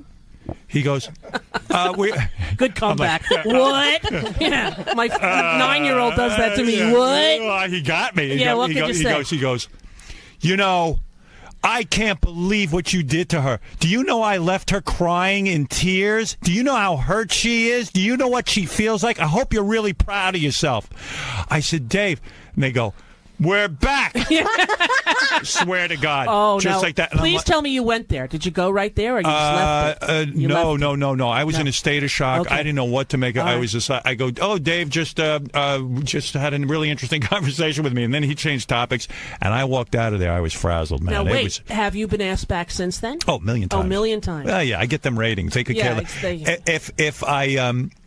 If I killed someone, as long as I get ratings, they'll have me back on. They don't care at all. One thing, though, since Dave's scandal, I wonder, I know I'm always invited on the show, but I wonder if Dave would be comfortable having me on, because I can't see me going on and not bringing it up. You have to bring it up. It's a little too much ammunition for you right there to leave it, right? You go on Letterman, right? A couple times. You don't like him? You know, it's not I don't like him. It's just that, like, I don't connect to him at all. It's like he doesn't try to, like, in the commercials, there's nothing there. You can't grab into, you know. I understand. So I try. You know, I've done it a bunch of times, and they always ask for me to go back, but then I always end up, you know, he says something horrible about me, and then I'm like, forget it. Yeah, who needs the aggravation? Who needs it? Whatever. I'm too old. You got $100 million. What do you care? I got $100 million, Howard. $100 million. My God. Although with those 10 kids, I could be bankrupt in a day. Let me ask you something. Go ahead. All right, I'm going to leave because Right. I don't know why. Because you had enough of me. No, I enjoy you. I think this is fun. You think this is fun? fun? Who is this guy with the little reporter? Are you a That's reporter? Steve Langford from Howard 100 Oh, News. I love that. I told him I want to rip that off from you, Howard. The Howard 100 I want to do News. Rosie News. We tried to do it, but you know what they did? Regular news. Well, I'll tell you about the news. It can't news. be regular news. It has to be germane to the person. When I first got signed to satellite, I started to imagine the channels and what they would sound like, because I have my own channel. Right. And, you know, I couldn't come on satellite for a year. I was still under contract to terrestrial radio. Right. And so I wanted to have a presence on the satellite and start this thing up. I said, so how can we have the show without the show being on? So I'm taking a shower one day, and I'm just standing there. My mind blanks out, and all of a sudden I start hearing in my head the news, except the news isn't about anything but me. Oh. All news, all the time, just like the all-news radio station, but I'm hearing the news, but it's all Howard Stern today. And in other news, Eric the Midget did this. Now, did you think you were having a stroke? No. No? I started to think I started to listen to the radio show in my head. And I said, this is fantastic. It's a good idea. We're going to have Howard 100 News. And my fans don't care. You could get the regular news anywhere. You could tune to CNN, See, to this Fox. is what you I could go tried to to explain to them. I said, my fans want to hear the news about the Howard Stern Show. Like the Tiger Woods beauty pageant. So I came over here one day. I stopped in, and I started to talk to a guy named Walt Sabo. At the time was working here. Jeremy Coleman, who you work with. Yeah, so I had several meetings with Jeremy, and we started talking. I tell them about this Howard News, that I have this idea, this plan. How did you come up with this plan? Oh, I'm in the shower. I'm nude. You know, I don't want to think about my body. It's not all that great. So so it became clear to me that the glue that would hold my channel together would be the Howard 100 News Department. Smart idea. And we hired the guys who do the news for WINS and WCBS AM. And then we brought in a guy like Steve Langford and Lisa G. These were all real top-notch reporters. Right. And all day long, they scour the universe for things going on in the Howard Stern world. Right. If High Pitch Eric gets arrested, it's on the news. It's a lead story. Yeah. The people in my world are the top. All right, now let me ask you information. something. Did you let them cover the Artie thing? Yes. You in did. fact, well, I'll be honest with you. At first, no. Yeah. It was too hard. It was too hard. Yeah. It was so startling. And I said to the news department, and I rarely, I think Steve will tell you this, maybe 2 or 3 times since we've been on the air, have I ever made a request. Right. For some reason, I felt this was such a private matter, and we happened to hear about Artie's suicide attempt, and it hadn't hit the paper, and the family was trying to keep it quiet. They were desperate for some sort of peace. And I said, I don't think we should go on the air with it. Just leave it alone, right? As soon as it became mainstream, and because we had access, that's how we knew about it. We wouldn't have had that access otherwise. Right. So it was so sensitive, and Artie is such a good friend, and Artie is such a dear, sweet guy, and I hope he's okay. Have you talked to him? Yes. You have? Yeah. Because I spoke to his sister. Right. I put in a little feeler there to see, I have a lot of compassion for that guy. I've read his book and seeing him, and I've been watching a lot of the tapes of you with him, and somebody on the internet made a thing hurt with the song. Fabulous.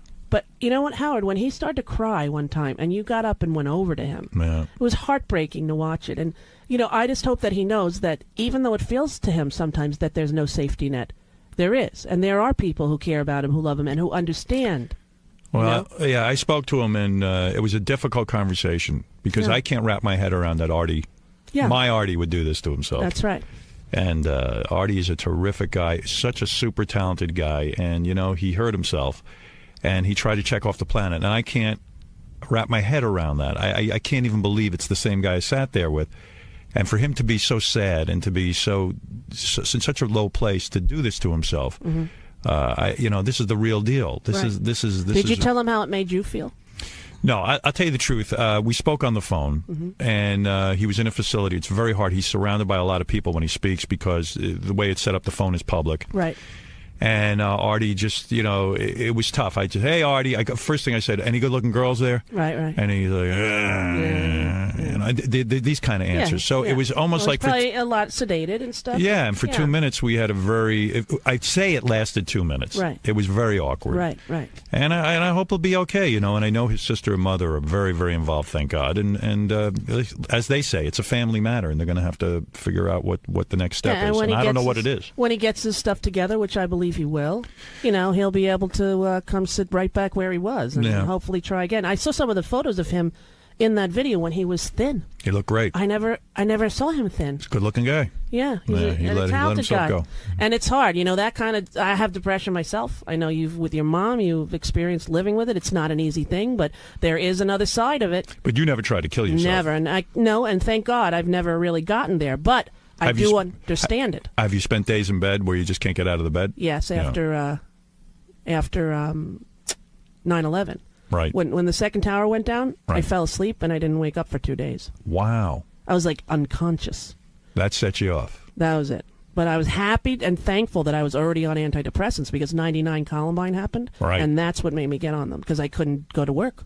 Wow. I just would cry unstoppable, So I understand it, and I understand. Then don't go see Avatar. I understand. I saw Avatar. People are in depression because Avatar's not real. They all want to go to that Navia planet. Well, you know what's so weird about it? Have you seen Avatar? I don't want you going to Navia. No, I'm not. Have you seen it? Yeah. And what did you think about it? I loved it. I loved it too, but it's sort of the story of the United States and the Mideast going to get the oil, and I think Americans are watching that movie going, "Yay, blue guys!" I'm like, wait a minute, the blue guys are the guys we're against in the. Well, I thought it was more. I took it from the American Indian point of view and stuff. Okay. And James Cameron is he's like a tree-hugging hippie, and he loves it. And, there's a good message in there. Yeah. But I love the movie because of the effects and the whole 3D thing. It was just gorgeous. Beautiful. But, two of his movies, the first movie I saw, Titanic, I told the staff, Deirdre Dodd, do not book anyone. This is the biggest stinker in the world. Oh, really? No one's going to see it. #1 grossing movie. Avatar took my kids opening day, fell asleep for 45 minutes. It's unbelievable. I cannot get a James Cameron movie. I don't get it, but it was visually compelling. Well, most people I knew thought Titanic was the worst movie they ever saw. I thought it was horrible. Yeah, and I liked it. I don't know. I was just kind of I'm a bit and he did one of my favorite movies, Terminator. So that's he could a great no one. Linda Hamilton, nice guns. Yeah, come on. That's right. She looked pretty damn good. And James Cameron bangs all of his leading ladies. I heard that about him. He's the man. And then leaves them like Brad Pitt. What's up with that? 6 kids. 6 kids. He better stay there. And they adopted those children together. I know. So he's going to get half custody. So slow down. They're the two fucking stupidest people in the world. I'm telling you. Let's get them in here. Ozzy walked in. Hey, there's Brad Pitt. Oh, no. That's Brian Phelan. Hard to tell the difference. All right, listen. Tuesday, dinner. You have an agenda. But Tuesday. I have to go to L.A. now, right, to do press for this thing this weekend. But Tuesday. Are you in the city Tuesday nights? Tuesday night? Next Tuesday. Next Tuesday? Yeah. Tuesday. I'm not seeing you this weekend. No, because I have to go to L.A. now. All right, so I'm not seeing you. But Monday or Tuesday I can do it. What do you think? Let me. All right, you email me. I'll email you. All right, because I don't want to not do it because I want to hear about the therapy session with the Jay Leno. Yeah. We'll have a conversation one day. We'll have a real conversation one day. Howard Stern, this whole gig is because of you, so thanks. There you go. And thank you. Honestly. And to your team, thank you. And I appreciate everyone being nude on the show. Yes, well, next time it'll be all nude all the time. Howard Stern, ladies and gentlemen. Howard Stern. God, you're tall. Look how tall you are. You're the tallest guy in Roosevelt, Long Island. I know that for damn sure. was fun, wasn't it? That was a lot of fun. Weenie, how does that feel for you? I'm not as afraid of him as I used to be. I know, he's enjoyable, isn't he? I used to be very afraid. I was afraid of him, too, for many years, and he's a menschy kind of guy. He's got a heart. He's got a heart, and I felt it beating. There you go. All right, it's Rosie O'Donnell on Sirius XM, also on Howard Stern, Howard 100, and also 101. And we'll be back right after.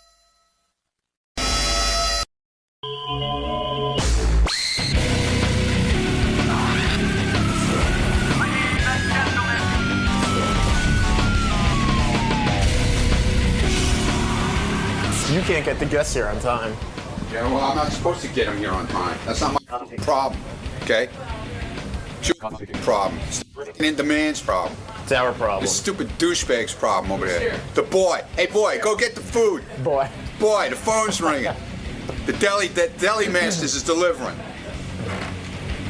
All right, who's here? Yeah. You're going to have to get the food when he's gone. Yeah, I know. Yeah. Boy. Get the box. Hey, don't bust my balls. I'll forget to ask you what you want for breakfast. I don't really give a shit. Grillo's here. Is that okay with you? Yeah. What's up, dude? What's going on? How you doing, man? Much better now that I'm here. So, what's going on? I don't know what's going on. It's kind of weird, ain't it?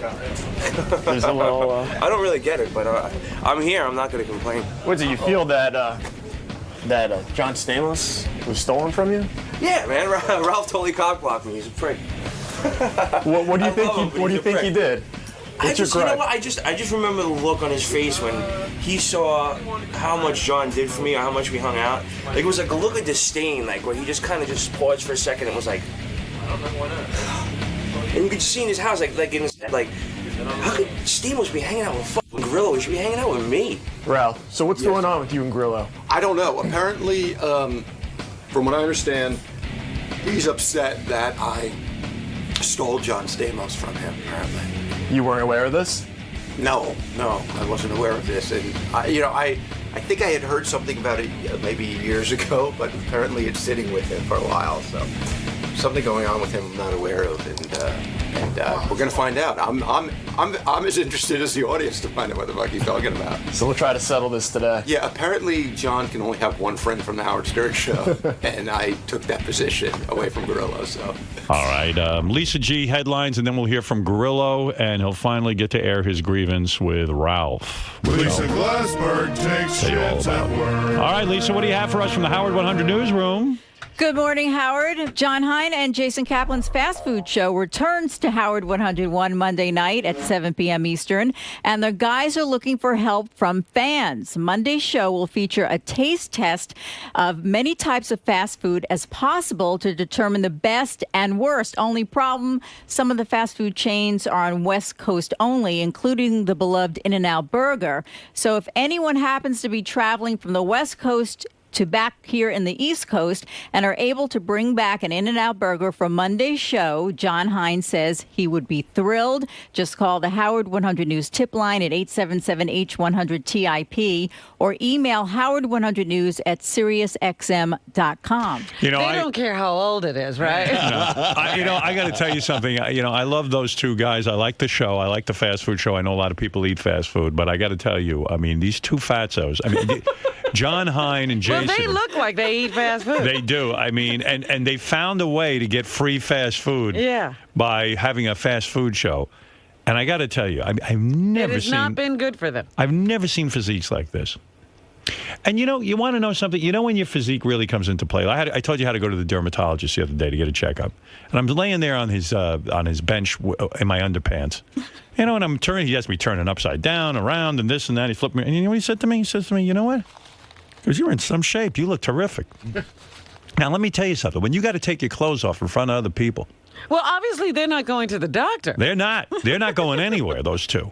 Howard, in the interests of equal time, then, you should have Richard Christie and Scott the engineer host a healthy food show. Well, no one wants to hear that. What is it, Ralph? Yes, they do. And doesn't it sound awful? They're going to eat a hamburger that came from California, like cold. The good thing about fast food is it's hot, and Well, Lisa, thank you. I'm going to now, Ralph. As long as you're here, stay here. Yes. Take a seat down on that couch, and let's get Grillo in here and get to the bottom of this. Robin, I became aware some months ago that Steve Grillo had a major. Steve Grillo used to be our intern. Yes. Everybody remembers Grillo. He talks like this. Fred, you know how he talks. He talks. My Fred. I have a burning desire to be in the movie business. Right. My Fred says she... There is Steve Grillo right now. It's time to air out a beef and get this worked out. Grillo has been walking around telling everyone for years this story, and I finally said, well, Steve, if you really want to get this out on the air, let's get it out and let's talk it over. This must be a long-held beef. You don't see Ralph all that much, do you? No, I've been holding this since about 96. Wow. Yeah. I think Gorilla holds on to a lot of stuff. Yeah. Steve, well, I've heard your story, and let's see if we can't tell it in a reasonable way. Steve, of course, you were a former intern here, beloved. I even dedicated my book to you, my second book. Yes, once again, thank you. Yes, I dedicated my book to you. We made fun of your speech for years. We would say, my Fred said that they're both Zegses. My Fred says she's both Zegses. Now I'm going to cook the potato. I'm going to cook Howard's potato. You wanted that at 8? Wait a second. Yes, Gorilla. Every day at 8 o'clock, I want a potato. Oh, I thought you meant that you didn't want it. You want it the other day, not today. I thought that was the only But Steve, you... I was pretty good. My percents were pretty high. Come on. Steve, let's talk about what happened between you and Ralph, and more importantly, between you and John Stamos. Yeah. And I happen to remember that, in all seriousness... Yeah. That you were really good friends with John Stamos. How did you become friends with John Stamos? Because of the show, obviously. Right. But I worked at a nightclub at the time, and Stamos' friend Was used to work there. Right. And Was used to bring Stamos in, and I became friends. Stamos is a big fan of the show, and he kind of like warmed up to me and started like kind of spilling his guts. I remember, he was spilling his guts. Yeah, he used to spill his guts. He used to be like, I know why Howard won't have me on the show. I'm a boring guest, and I understand, but I really love the show, and I want to come on, but I know I'm horrible on the air. So it was kind of like, he was actually honest with me, You became a confidant of John's. Yeah. And as a result, you developed a very close friendship with him in a way, didn't you? Yeah, it was kind of cool. I was like, Did you have his phone number? Yeah, sure. I used to. It was weird. Like there was one time when like South Park first came out. Yeah. And I guess they were goofing on him or something. Right. And he called me and he was like, "Could you explain this to me, please?" Like he was like kind of like, So I was like. So when South Park was goofing on John Stamos, he would call you. Yeah. Because he was upset that after all they're making fun. And so you were someone that he really turned to. Well, I wouldn't say like he's telling me like his deep dark secrets, but it wasn't like he was like blowing me off. We had like real conversations. Speaking of South Park, those guys did that movie Team America. Yeah. John brought me on set for that. That was fun. Saw them filming it. It was really cool. So thanks a lot. Steve, this gets into your problem with Ralph. Yeah. You feel at some point you had the relationship with John Stamos that Ralph now enjoys. Ralph now gets chosen to go to the set of South Park. Yeah. Ralph gets Disney. You know what got my goat? Yeah, that's what got my goat. Kevin Spacey, all kinds of fun stuff. Yeah, no, I know. What got you go? It was like we were friends, and then I was telling Ralph all this shit that I was doing with Stamos, and then I remember like there was this look in his face like of total disgust. Right. And he looks off, and I'm like in the middle of the conversation, he just kind of like glared off, and like had this like look like he just like ate like sour grapes. As and he if was you like, got the hot girlfriend, and Ralph and you could just didn't. see he was like. In this, like almost like I could read his lips, like I got to do something about this. This can't happen. Ralph, I should be friends with Stamos, not Grillo. Yeah, you would even voice some discontent that John Stamos was friends with an intern. Yeah, no, it concerned me. I had to get on this. So you jumped on it like a bum on a sandwich. So anyway, Steve, I wrote that earlier today. Steve, so talk about. So you had this close relationship, and now over the years. Slowly, Stamos distanced himself from you. Yeah, because I know Ralph like a little gremlin was in his head going, you don't want to hang out with an intern. He's an intern. I'm Howard's friend. I go to his house. Like you don't want to be like associated with just an intern. So, and I know this had to happen. When you hear that Ralph goes to Disney with John Stamos, when you hear he goes to his home, when John was going through his divorce, finally got single, Malibu, Ralph's there with all the models. Yeah. I've even stayed at John's house when he's not there for a few days. He was away. He left me his house. Weren't you there when Stamos got married and you were there with Rebecca and John? I went to the wedding. You went to the wedding. Parties at the house. You cock blocked me. Yeah. Do you feel honestly now? Yeah. What? Do you feel Ralph stole John from you? Oh, absolutely. There's no doubt about it. I know he did, and he gloats about it. How does that happen? He's gloating. Well, because obviously I am an intern, and I'm not that important. So he like kind of splashed a little face on Stamos. You know, he splashed a little water on Stamos' face. He woke up and was like, I probably shouldn't be hanging out with this guy. When really he's a good guy, and we were friends. So in a sense, Stamos really kind of didn't get it. Ralph kind of tipped him off that you were only a mere intern. Well, it was too late after that because Stamos realized I was a nice guy, and we became friends outside of what the show was. Was there a time when Ralph was moving in on Stamos that you, like, were still friends with Stamos? No, it was like Hitler in Germany, and just right into Poland. Right. So yeah, he didn't wait. How did it happen? How did Ralph inch his way in? Like, how did this happen? How did you? Yeah, let this happen? I just remember, like, you know. It was like, I don't know, something was supposed to happen, and then I didn't wind up going. Then all of a sudden, it was like, oh, Ralph's still in L.A.? Or we were in L.A. I think, you know what? It was when we were at Sky Bar, and it was, like, really cool. It was like Clooney was there that night. And it was like John, like, was really nice, introduced me to everybody. Right. And then all of a sudden, like, everybody went home, and, like, Ralph wound up staying. And all of a sudden, he's like, it was like, Ralph's still in L.A. And all of a sudden, it was like, he called in, he goes, yeah, I went to Disney with Stamos. And I was like, fuck, he really jumped in there quick. Because it was like right around the same time. Let me ask you something. Do you ever have... You left too early, man. Yeah, I did. It's like, you know, that hot chick. Dope. Yeah, I missed it. Do you ever say to yourself, like sort of in a nightmare, gee, I shouldn't have taken Ralph to that bar that night when Clooney and Stamos were there? Yeah, it was probably something like that, sure. How'd you, you know, there are times where a lot of us will keep certain friends apart from other friends because you don't want them mixing into that world. Yep. Now, let me ask you something. You're telling me that Grillo took Ralph? Stamos ran off with Ralph, and Ralph stole Stamos. How did Ralph get... did Grillo invite Ralph to the Sky Bar? Yes. Ah. That was a mistake. My fatal mistake. That was a big mistake. Yeah. Ralph, did you steal... Now, I got to tell you, Steve... I don't know where to start with this moron. Go ahead. I'll let you handle it. Because my impression, Steve, is that if John Stamos liked you... He could be friends with both of you. He could be friends with both of you. Not according to Ralph. No. John told me he can only be friends with one person from the Howard Stern show. Yeah. Gorilla, you're fucking nuts. I said nothing. You're fucking delusional. Maybe about I am. everything. Like when you called me to work at Nobu. He calls me. He wants a job at Nobu. Call Richie. I'm lucky Richie lets me in there to eat. Right. Oh, I don't know that. He wants to be a waiter at Nobu. He trains those guys for like 2 years to work at Nobu. Right. I don't know. Did I call you about Nobu? Yes, you did. Really? Yeah. I mean, who's Ralph to get you a job? Well, I don't know. It sounds like Ralph's like, you know, a big shot over there. I just thought maybe if he knew somebody, not to talk, just say like, hey, yeah, go speak to this guy. You know what I'm saying? But you are holding a hostility to Ralph for stealing John I wouldn't say it's a hostility. It's just something that I was kind of, it bugged me. And it was like I had a conversation with Ganji one day, and he was like, that's pretty funny. I went, yeah. And it was like in passing. But yeah, it was I don't lose sleep over you, Ralph. Don't worry about it. I'm not worried about it because I'm good friends with John. I stole him perfectly. There's not one thing that you said is concrete. It's all in your mind. I made a look, and you think I said something to John. You could get Stamos on the phone right now. I said nothing to John about you. You don't come up in conversation. No, back then. And John actually no. Back then, what? Like when you first started hanging out, you didn't get into John. You can't remember a drunken conversation maybe you had with Stamos. Like really, you shouldn't be hanging out with Grillo. And I'll tell you the honest truth. I talked to him about this the other day. And I don't know exactly what he said, but it was words to effect that you were sort of wanted to be an actor, and that was a little... Like Gorilla's probably hitting him up for a role or something. I never ever did that. Ever. I don't know, but John said it was more about you being an actor. It wasn't really a friendship. Don't you think your issue is with John, not Ralph? Yeah, John too. Sure, why not? He just can't get a hold of John. Yeah, he's not returning my phone calls. So in other words, Howard, he's insane. If I'm insane, but it's not what I think. So in other words, Grillo, this feeling is never going to leave you that Ralph sabotaged your relationship. I've been over it for a long time. No, but you're always going to feel that Ralph sabotaged, that Ralph's kind of a weasel and weaseled his way into your action. Yeah, something like that, sure. Yeah.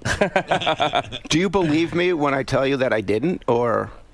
I'll take your word for it, sure. When was the last time? Maybe John just doesn't like you. Maybe. It's a very good possibility, but at that time, like I doubt he's it. pouring his heart out to you. That doesn't sound like he's pouring his heart out to you. No, I didn't say. He said that to 20 people. He doesn't think he'd be a good guest on the show because he's not going to be honest about who he banged. He's and a this good and actor. Then it sounded very sincere, like I was like the only person. No, but it's like, I've even heard him say that. Yeah, I mean, when was I think it was in the paper. When was the last time you had contact with Stamos? I was rollerblading down Fifth Avenue when I bumped into him. When was this? Probably 5 or 6 years ago. And what happened then?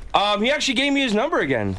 Have you ever called his number? I did. I called him a little bit, like, because I think he was doing a play, and I knew, like, when you're doing a Broadway play, that it takes a lot out of you. So I kind of didn't bother him, and then I guess he was done with the play, and I didn't realize, and I just sort of let it go. I lost the number.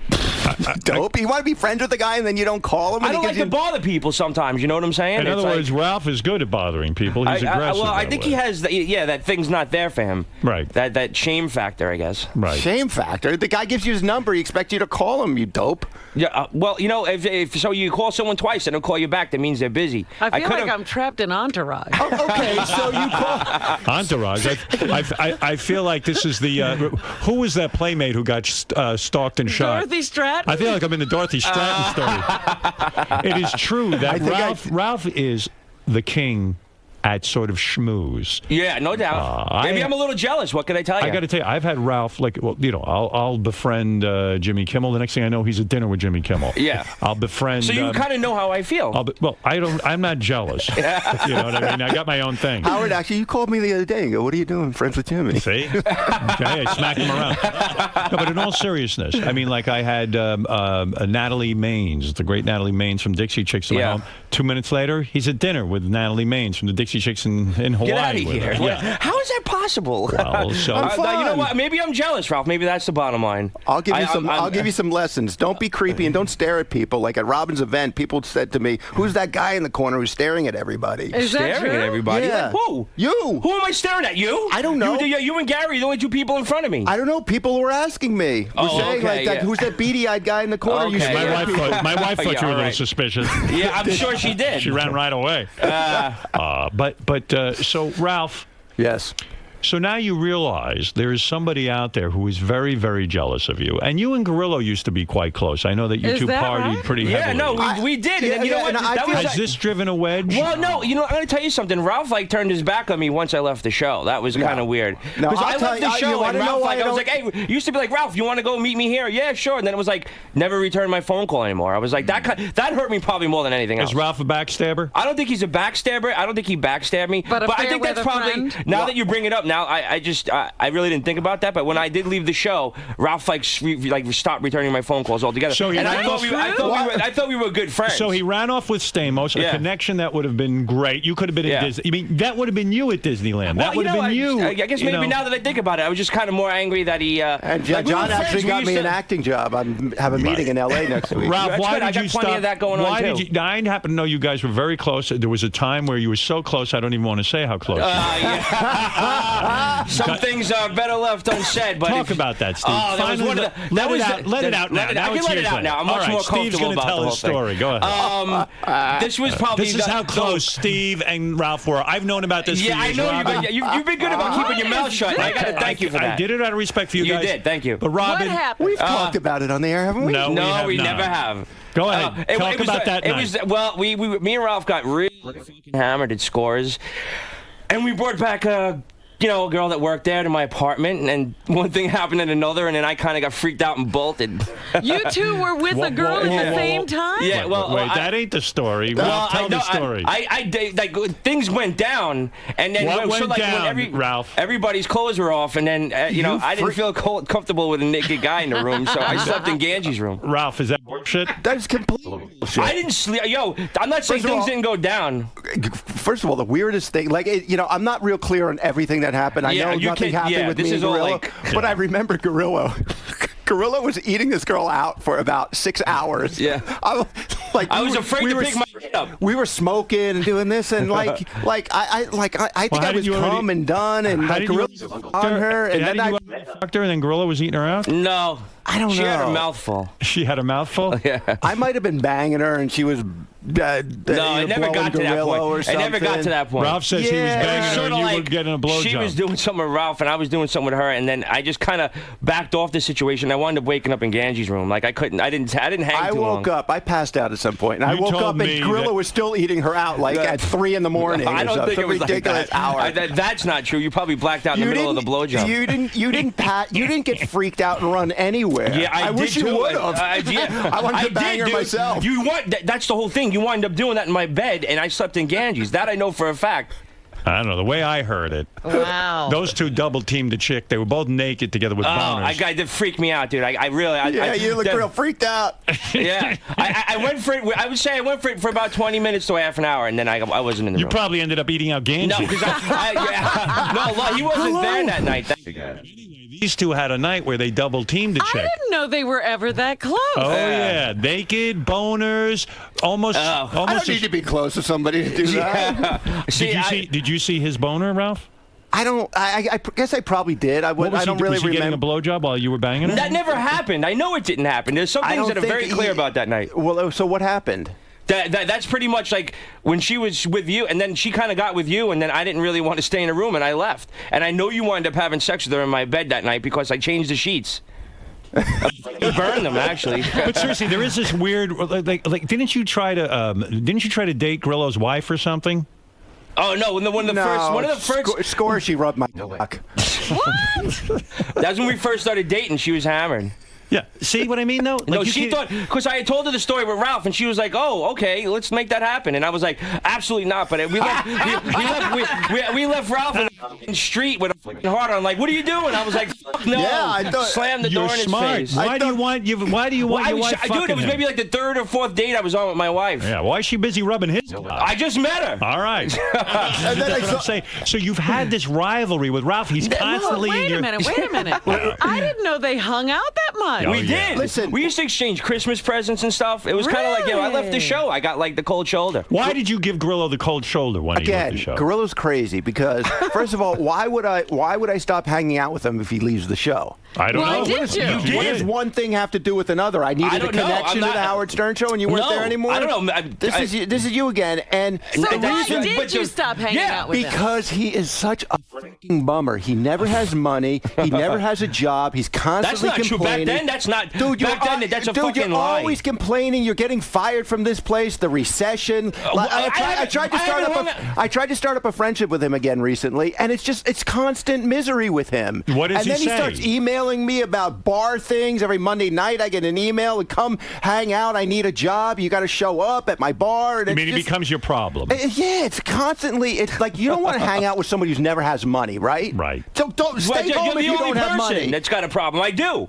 I go out when I have money. Robin said the same thing to me. We were talking about you once. She said you're a bummer. Oh my God, you're out of your mind. Stop bringing me into your conversation. Stop it. You know it's true. You're full of crap. I never said that to you. You said this. We had this conversation. God, Ralph, stop it.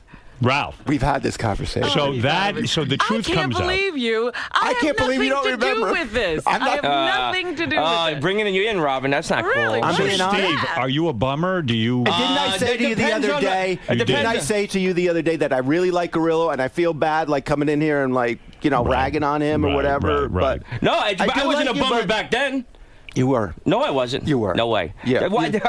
You turned into a bummer. Yeah, like when you left the show, you just got bummed out. I didn't. I was fine. You worked things up. Like, remember there was some sort of contest and Grillo got mad at me because I stole his segment and his VCR. And did you tell Stamos he was a bummer? Oh, yeah. You did. Yeah. I was just telling you where he's a bummer. No, of course I did. I said, I've never talked to Stamos about Grillo. Did you sabotage his relationship with Stamos? Actually, me and John had a three-way with now. Yeah, I'm sure you did. Well, with this George. is something. Oh my. Let's go to Dan. Dan, you're on the air. All the truth coming out this morning. I'm shocked. Yeah, there's a lot of shocking revelations. I'm shocked that Robin's lying. I can't believe you said that. I don't recall ever saying that. Well, I don't recall you pleading the fifth. I don't recall us. First of all, I didn't know you were close to Grillo. So how could we have ever even had a conversation conversation about Grillo. Dan, go ahead. That was a good one. Dan in Philadelphia. It was the other black woman, you know. Oh, the other one. Was it the one we slept with? Dan? Yeah, it was a black chick. Was it a black chick? Yeah. You guys you double teamed the black chick. Yeah, she was dirty girl. She was so much fun. I don't understand. You guys were high. She got naked. You both got naked and fucked her? Yeah, no, I did not. I did not. I know I did not. Did you get Grillo? No, I got nothing. Did you eat her out? I tell you, I got Ralph left. swears he saw you eating her out after he something came. like that happened, and then I went. Like my God, this guy's going at her for like 6 hours. I was completely. Oh, dude, you were completely bombed out of your skull. The room was like thick with fog. That's why I couldn't really even remember seeing him. There was so much smoke in there. Yeah, but I just remember Grillo just eating her out for like ever. Dude, it was you're the out of your weirdest mind. thing. I passed out after I banged her. I woke up and Grillo's still eating her out. No way, that's a loaded. Is that your thing? No way. Well, don't be ashamed of it. I'm good at it. I'm good at it. Robin likes that, right? Well, not after I've had you. Grillo, go eat Robin out. Go show Robin. Get me my snorkel.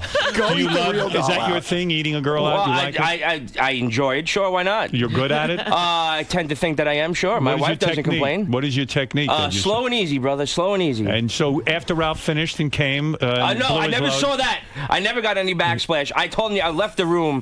There he wasn't, claims there you was had nothing like that. you ate every bit of his backsplash. Oh yeah, That's what he told me. Nice fucking try. That's Keep what he dreaming. told me. God, my taste Grillo. I didn't kiss her. That's for sure. I hate to be. That did not happen. I don't know. I know that did not happen. You do say you ate her out. I was freaked out. Yeah, it kind of like it started and then I bolted. I'm telling you, I bolted. There's no doubt in my mind. You it were was one of those things that are very clear in my head. I don't belong in this room right now. You were back there at some point. What's that? You were back there at some point because, like I said, I remember waking up. I banged her. I passed out. I got up. I woke up like in a fog, and I look over, and there's Grillo like.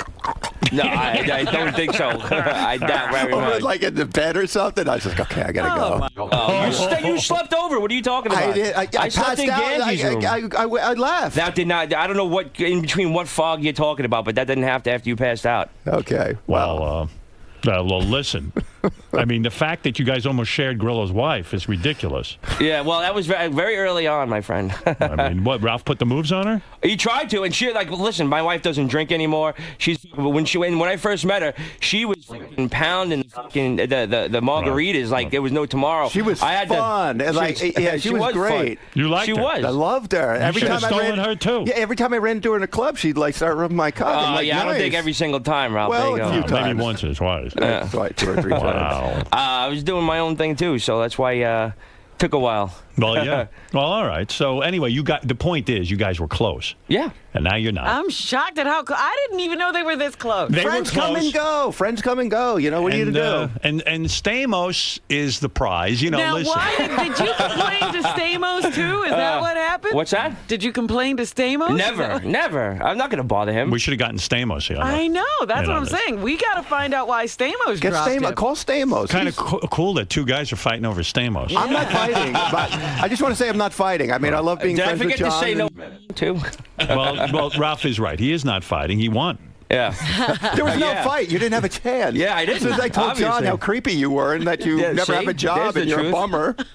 All right, let's go to Dan. Dan in Philadelphia. Seriously, Grillo, you're so paranoid. Oh, I'm sure. You don't know the half It's like when you got mad at Howard because he didn't give you that PA job on the movie and that ruined your film career. What are you talking about? I was working on I worked on the whole movie. You were He running. was there. You were. I was there every day. You were supposed to be his assistant, and Grillo was Thank running God around. I wasn't. I didn't know what I was doing. And Grillo was running around. He dangled in front of me like a Garrett for months. All right, let's go to Dan. Let's go to Dan. He's right about that, by the way. There was a specific position on the movie, and we didn't recommend Grillo for it. I know he was very bitter. No, but you know what? I understand that now. Grillo was my right-hand man at the radio show.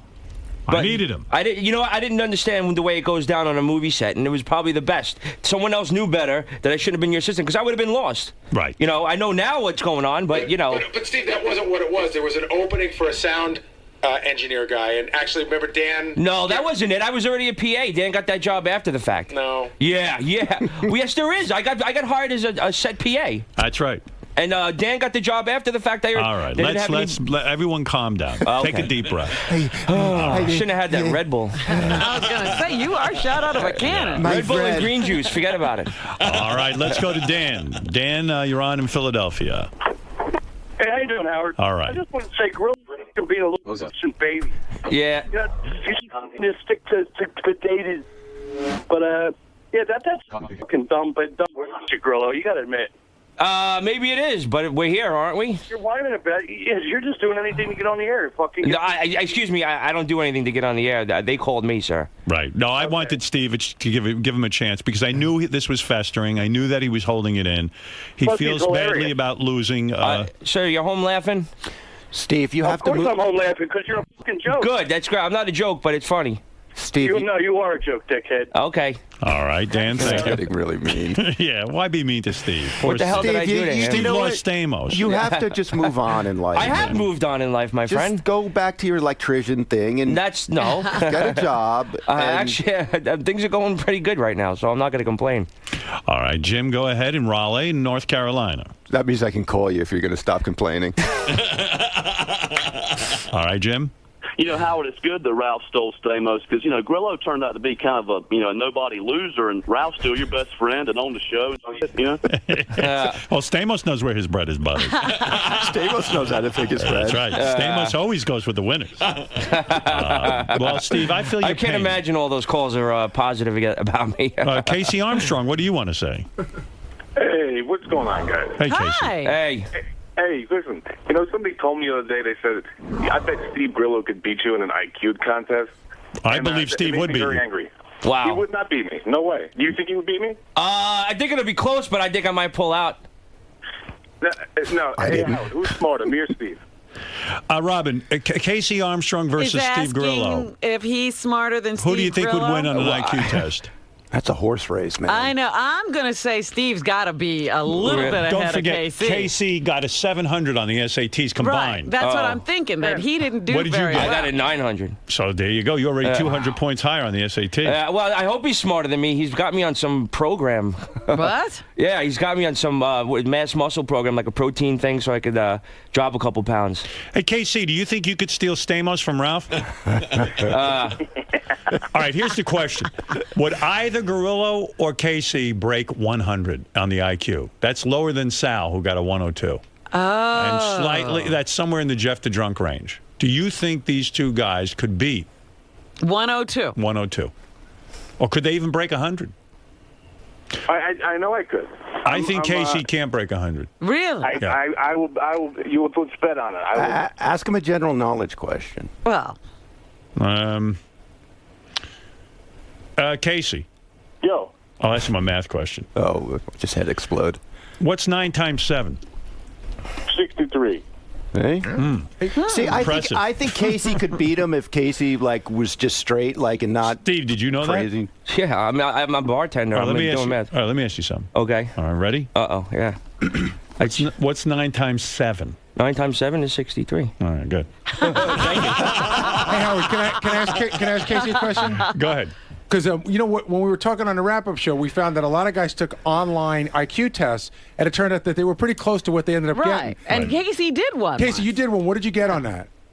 Well, it wasn't the best score, but I had to disagree with it because the questions were stupid. He was arguing with Casey, the test. 0.0. What did you get on that test? Okay. I think it was it was below average. What did you get? I don't remember the You know the number. Come on, what was it? I think it was a 98 or something. I don't know. Gary, what was it?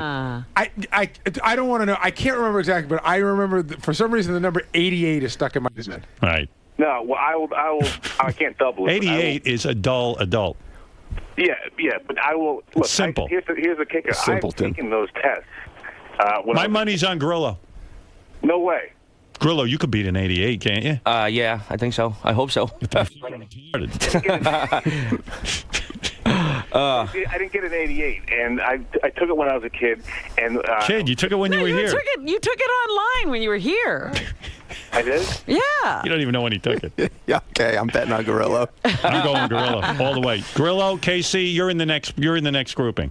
Okay. I will do it, and I will beat him, and you will all. So who are you kidding, Casey? You won't even show up. You just don't show up to things. Yeah, who's betting that Casey will show up for the IQ test? I could actually sit still for 2 hours. Yeah. Jason's telling me. Jason's the one who scored the test. Yeah. And he said it was an 88. An 88. He's wrong. He's mistaken. He's thinking of somebody else. I do miss Casey. Sorry, dummy. I miss Steve too. All right, Casey. I love you guys. Hey, you know what? If I'm quitting in December, last show we got to have the whole gang back. Everyone. Oh yeah, everybody. That'd be cool. One big alumni. Last show. Even Jackie the Joke Man. You got to think about that. I want a piece of the commercials. Who did you say? Stuttering John? No. Really? Ouch. Him. Wow. Scott Einziger? No. No? Oh, I guess we won't be having everybody back. Almost everybody back. Almost everyone will be back. No, you know what? Robin Radzinski? Let's have everyone back. Yeah. Even Scott, even John, everyone. Really? Okay, really? Wow. We should. It's our last show. Yeah, might as well. Is that really going to happen? Well, it could be. I hope not, You're man. not a quitter. You're going to keep going. I'm a quitter. You're not a quitter. I'm living with Stamos. I heard what you said the other day about waking up and being on the beach and stuff. That's got to be really tempting. I got to tell you something. That alarm this morning, and last night I got woken up by a mosquito of all things. What? A mosquito. In Manhattan? Yeah, or something. Lost mosquito. Yeah, and I got up, I pished, and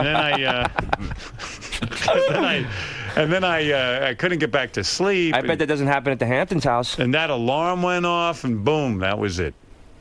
I go, this isn't right. 4:30 in the fucking morning. Well, yeah, but you can start a little later. You don't have to get up at 4:30. Get up at like 7 and come in, start the show at 8 or Can't 7 or 8. Replay it in the morning? Yeah. Like, what the fuck? That's what I think. Nobody's up listening at 6 a.m. except crazy people. See why Stamos hangs around with these two guys? Look at all the good advice you get. How smart they are. No wonder he confides in them. Look how they lead you right down a good path. Right. Yeah. These two. But, all right, boys, listen.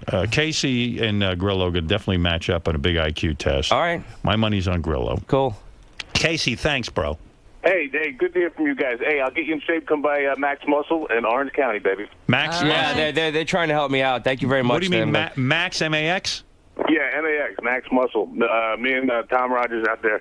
I'll get you in shape, brother. I get people. That's what I do. All right. So they're going to help me out, and hopefully I can drop a couple pounds. Yeah, because Grillo's fat right now, and we got to, we got to get him. How does he look, Howard? Does he look pretty fat? I'm chubby. He looks scary. He's dressed all in black, like head to toe in black. What is the glasses? Oh, I forgot to take them off. He looks like he's from The Sopranos, and it's like 100 degrees outside. It's not 100 degrees in here. Yeah, but he used to be kind of charming. Now he's a little scary looking with that beard and the whole thing.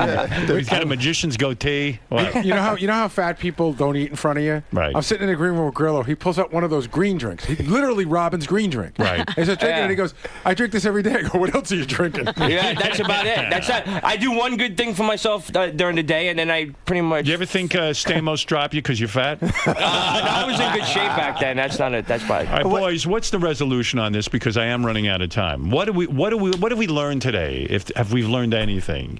Grillo, do you still believe that Ralph badmouthed you to Stamos? I think he had something to do with the demise of my friendship with John Stamos. Maybe So not you're to the gonna hang on- degree that I probably think in my head. You're going to hang on to that. No, I won't. I can let go. I'm No, pretty I good mean, at that. no, I'm telling you nothing. You didn't come up in Well, if that's conversation. what you say, then I'll bury There was it. never a time that I went to Stamos and said something to him. You just never came up. I'm sorry to say. All right, then if that's what you say, I mean, I'll I have to didn't say, believe it, hey, but- let's call Grillo and hang out with him. And if I'm a bummer when I talk to you, I apologize. How's that sound? That's wonderful. All right. We'll see. Ralph, would you consider giving someone to a Grillo, maybe not Stamos, but maybe Sandra Bernhard or I'll take Sandra Bernhard. Hell yeah. Natalie Maines? Can you give him somebody? Jillian. A Jillian Barbary, a Jimmy Kimmel? Any of these people? Would you allow him? Who would you let go? Could you give him a phone? Sandra would love my wife. There you go. Why? Why would she love the wife? Well, my wife Maybe is Jillian. hot. And Your wife's hot. And she likes chicks. She does? Yeah. Does she ever bring girls home? Yeah. No but your kidding. wife doesn't drink anymore. She's no fun. Yeah, you're right. She doesn't give hand jobs. Yeah. She used to. Yo, f you. Would you give Grillo Sam Simon so he could stay? No, please, God, come on. no, I'm a big no. Simpsons fan. Don't do that. No. Let me get Sam for a weekend. Now, Sam, I did tell to stay away from Grillo. I said he's a huge Simpsons fan. He's creepy. Would you? Yeah, Ralph, that I'll admit. I know that you stay at Sam Simon's house. He takes you to Hawaii. I want to stay at Sam Simon's house, man. Yeah, Actually, he gave me an entire house to stay in. Can you bring Grillo with you to one time with the house? No. Come on, man. No. That's not cool. No. I love Sam Simon. You've managed to. Are you going to be in L.A. in a couple weeks? You could stay on the floor in the cabin. All right, cool. I know. There's a dog bed you can lay in. I know in a couple of weeks you are going back to Sam Simon's compound. He's allowing you to live on one of the properties. Yes. Why can't Steve stay there with you for the week? My birthay's coming up. Oh, God, that'd be awful. I'm a fun dude. I don't give a fuck what you think. What are you going to do? I don't know, man. We'll have fun. I can talk about how bad things are and I need a job. We can go to a club and you cannot spend money because you don't have a job. So I can still have a good time. I'm not going to be in your pockets. Oh, man. Wow. Where do you get your money from anyway? Sam Simon? I have a job. It works for me. I have several jobs. He looks so well dressed and has all this money. You pay him that much? Well, I mean, he does okay. I don't spend all my money on pot. Oh, okay. Other things. What if Steve dresses up as a dog and lives on Sam's dog compound? So that's got to drive you crazy that Ralph's kind of figured out how to get into Sam Simon's I've gotten over it, but yeah, just the fact that Sam and him are that close, I'm like, damn. How about David Arquette? Is he coming in today? Maybe he's up for grabs. Well, let me tell you. to hang out with David Arquette yet for sure? No. David Arquette Get him in here. has a house in Malibu, and every Sunday they have parties, and they have Jennifer Aniston over, and all these maybe people. I'm going to be in Malibu in a couple weeks. Maybe I'll stop by David's house. There you go. I can't afford it. All right. Well, there you go. Neither can I. Let's go Thank to Christy in Grand Rapids. Hey. Hi. Yeah, I just wanted to say that, Grillo does kind of sound like a whiner because there's actual reasons to hate Ralph, and this whole There's plenty of good reasons to dislike me. I finally got people to not hate Ralph. You say you hate Ralph, but not for stealing Stamos. Yeah, who cares about Stamos? I mean, he's just generally a vapid cunt. Who cares? Stamos is a great guy. Don't talk about Ralph's friend like that. What about George Takei? Why don't you put a move on him? I love George Takei. I'm excited to meet him, actually. Right. Why don't you try and hang out with him? George, lunch today? No, I've got a date. You don't want him to have Grillo on you? I can't tell you how charming it is to hear two straight guys fighting over another man. Actually, I interviewed George the other day for Geek Time, and I mentioned to George to stay away from Grillo. Actually, George can't go to lunch with you today, Steve, because he has lunch with Ralph. George, now be honest. If you had to pick one, I'm being serious now. If you had to pick one of these two to hang around with, would it be Ralph or would it be Steve? Who would it be? Oh, yeah, there you go. Who would it be? Ralph seems to be the more rational one. You'd have a good time with me, George. See, yeah, Steve, I haven't really met you. Yeah, you haven't. I think we need to get to know each other. Ralph didn't badmouth you there, and yet okay, George chose him again. Yeah, well, look, and Ralph's got it together. And there's only room for one Stern Show friend for these. I guess so, really, but he's got to split his time up somewhere. Right, Artie's not around now, so George needs another Stern Show friend. CWB, you're on the air in Nashville. Morning. Steve, is it true that your next acting role is going to be a piece of toast in a Denny's commercial? Yeah, I guess so. Yeah. Let's go to Mark. Mark, go ahead. Hey, does Ralph have any distinguishing marks? I mean, can you pick a rock out of a line? Not at all, sir. What about when you saw Ralph's cock? I didn't see it. It was like it was in her mouth. Well, you can get an idea what's going on. That is gross, isn't it? Yeah, it's pretty gross, I'm telling you. I'll tell you, I, as a guy, never want to be in a room with another man naked. Me neither. I don't like, I used to wrestle and stuff. I hated taking showers after the fucking matches and stuff. I go home with sweaty. Ralph, and Ralph's getting blown. Dude, and fucking, I tipped my think a three-way is kind of hot. I mean, you said not with another guy. But you said Grillo was at one end and you were at the other at one point. Yeah, exactly. Yeah, totally. That's where it stayed. Yeah.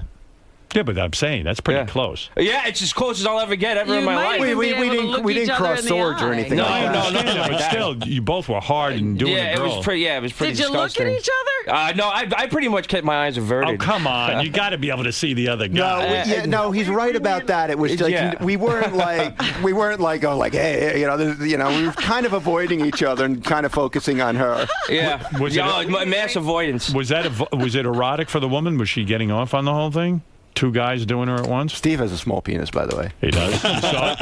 Yeah. No, I'm not. This is why he's so upset. Probably. We need a lie detector on that. Yeah, I think so. Let's go to one more call. Robin, want to go out with me and Steve? No. Let's go to Candy. He'll lick you he'll lick you for hours. Seen you two together.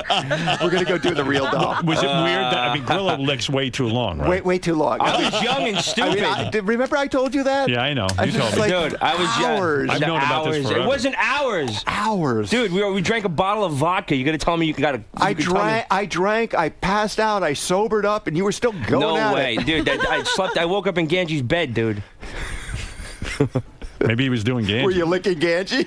Yeah, luckily he wasn't there. Candy, go ahead. Okay, I just want to say one thing. Ralph is like the gay Kato Kalin.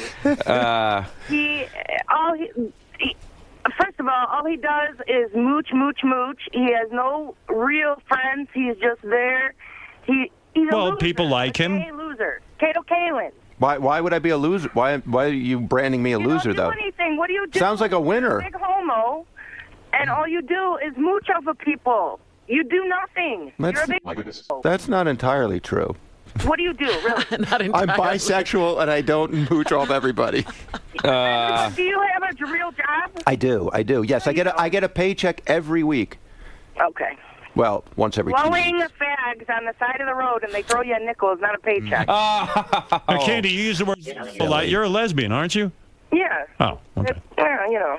That's like a black person thing. Wow, I'm shocked no man would want you. She's a lesbian, not by choice. Who? All right, thank you, Candy. Voice. Thank you. Guys can't get hard around her. All right, let's go to Sean. Hey, Howard. Hey. Hey, why don't you get Stamos on the line?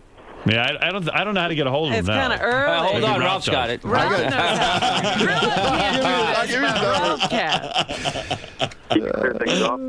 It almost doesn't matter what he has to say. Yeah. You might ruin it. All right, boys. He's not going to say anything to hurt Grillo's feelings. Do I have his number? I don't know. What's he going to say? I don't know. He's going to say, "Oh no, I like Steve." I like Grillo. I'll call him and give him my number again. Right. I'm not a creepy guy, man. I swear, I'm a lot of fun. You want to call Stamos? No, not really. Not. Why don't you ask Stamos and settle this? Settle it once and for all. I don't want to bother him now. Why not? Call him up. Busy, He's a friend of yours. Yeah, well, not anymore. Well, I think he was great. Why don't you ask Stamos out? He used to help me get laid, man. I appreciate what he did. It was fun. I had a good time with him. Stamos helped you get laid? Oh yeah, he introduced me to some girl at a party, and then he gave us tickets to go see him in the play.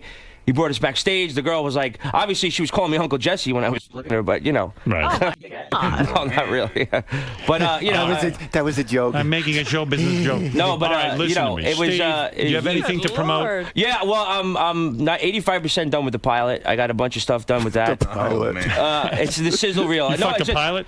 Yeah. What is a pilot? We're doing it. We did a scissor reel, and we got scissor reel. What's a sizzle reel? That's George, what you use. you're in the business. Do you know what a scissor reel is? I know what it is. Baby. Sizzle. Sizzle. A sizzle reel. I thought you said scissor reel. I had to tell you, I'm reading for a pretty big director on Thursday. No kidding. Yeah. Who is it? I can't mention his name. I'm also I'm reading for. Why can't you mention his name? I'll tell you off the air, but I'll tell you who it is. But and I'm reading for.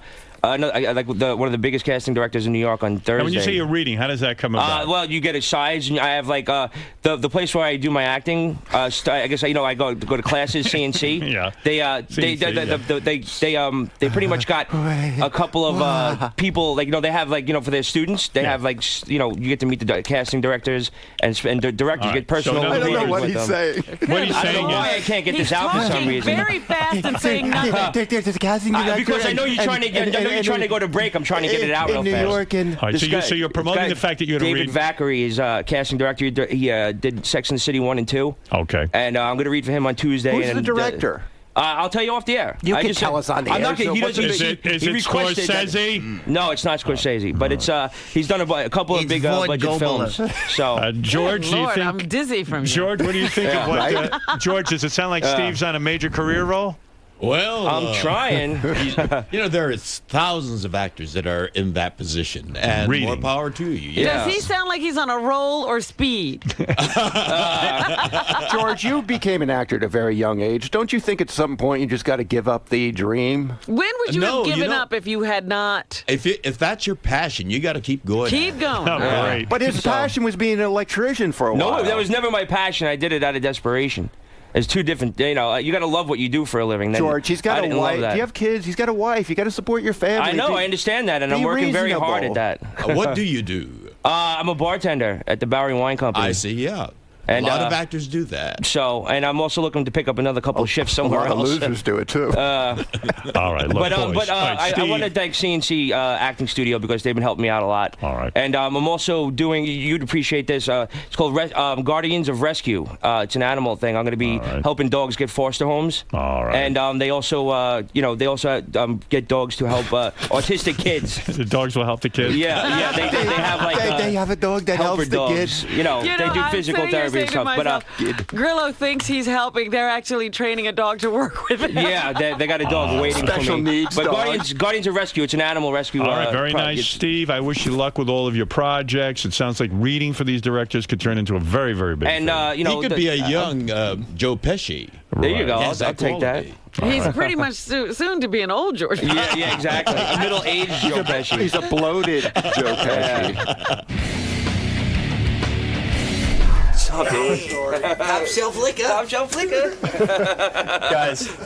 Guys, did we resolve anything today? I don't really give a fuck, to tell you the truth. I like Ralph. We had a good time hanging out at one point, and I'm never gonna hate Ralph. It just what quit happened. the show, and I couldn't be friends with him anymore. Yeah, that's exactly what happened. So, but I'm a very forgiving person. Me and Ralph have a great history. There's nothing to forgive. I didn't do anything. You blew me off, motherfucker. I didn't blow you did. off. You blew me off, man. I'm busy. I was very hurt. I'm busy. Very hurt. So, I've always loved Ralph. I'll never. No, I've stop told loving Steve, Ralph. I like hanging out with him. Sometimes you lose touch with friends. I saw him at work. I don't see him at work anymore. He doesn't work there. So I don't know. I don't know what to tell him. But I know I didn't. I know I didn't say anything to Stamos about. All right. Well, if that's the case, I'll believe it. So, but I don't hate him. That's the bottom line. All right, guys. And I still don't understand when John gave you his number why you didn't call him. I did. I was kind of busy at that point. I don't know. I felt like it was already done. I didn't want to bother him. I was doing an off-Broadway show. You called him or you didn't? I don't know. I did. I think I spoke to him once after that, and then he was busy, so I just stopped bothering him. Oh, so I guess there's a line that I have. Yeah. I think people am bothering him. Right. I got to learn to cross it. I guess. I think the deal is he just didn't want to be friends with you or something. Maybe that's a possibility. I don't think so. What do you think Everybody's blowing poor Steve off. What do you think Stamos thinks about two guys fighting over him? He's got to be flattered. We're both straight. At least I am. I'm telling you again, I'm not fighting over Stamos. All right, one guy. How are you, Ralph? Look at you. Good to David, meet you. nice to meet you. How are you? Don't steal my Good, friend. how are you? Are you up for grabs? I'm totally up for grabs. Hold on. I'll be a medal. Everybody stop. When I was out in May, David invited me over for dinner. I couldn't make it. I'm coming back in October. Come on. Can I come by? Bring it, man. By that time, Gary, I will have By the way, ignore moved these to two. the Arquettes. Hey, Right. Ralph, when you come over. I'd like Do you to have a guest house, David? Yes, we do. Excellent.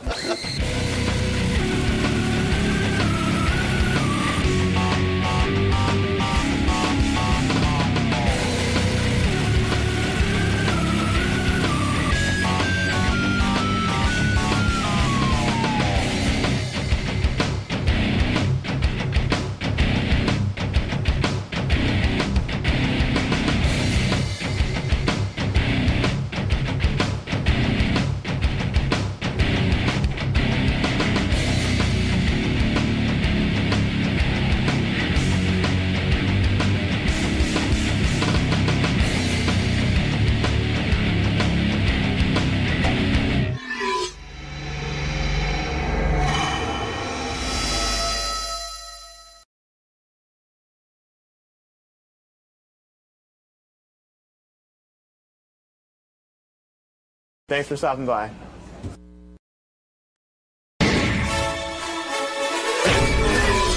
This is a Howard TV original production. Here's what you have to look forward to on this episode of The Bonus Show. Pete's hands are tied. Get this fucking thing off. Gary finds hair in the sink. I don't know if that's fucking ball hair. Benji makes Beetle feel uncomfortable. You don't want to be tickled. I don't know about tickle me. And Ronnie comes to terms with being senile. That's what happens when you get old. You can't remember this shit.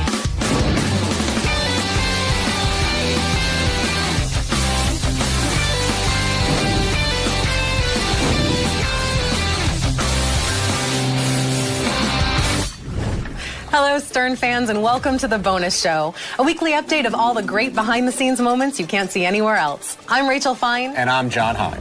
Let's skip the small talk and get right to the first clip, shall we? Agreed, Rachel. Let's not banter. Let's get to it. Yeah, John, what happens is a lot of times our setup is longer than the actual clip itself, and we need to be very careful about that. You know, I couldn't agree with you more. All solid points and well phrased, I might add. Thank you, John. Oh, you're quite welcome, Rachel. This first clip needs no setup.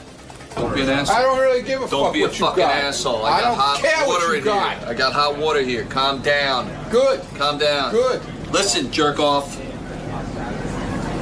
It's enough out of you. Good. Who's over there? Come through, please.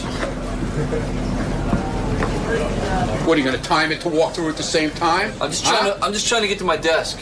Yeah, good. Fucking office bully. When we shove that thing up your ass? Huh? Yeah, come on. I know how you like that. Get away from me, cocksucker. What can I do for you? Got any advice for JD this weekend? Excuse me. Just play it cool. Don't even walk near me now. Walk that way. I'm told by the producer we only have 19 more hours of footage where Will and Ronnie harass each other, so enjoy it while it lasts. Here's something we have no shortage of, and that's medicated Pete being the butt of a joke.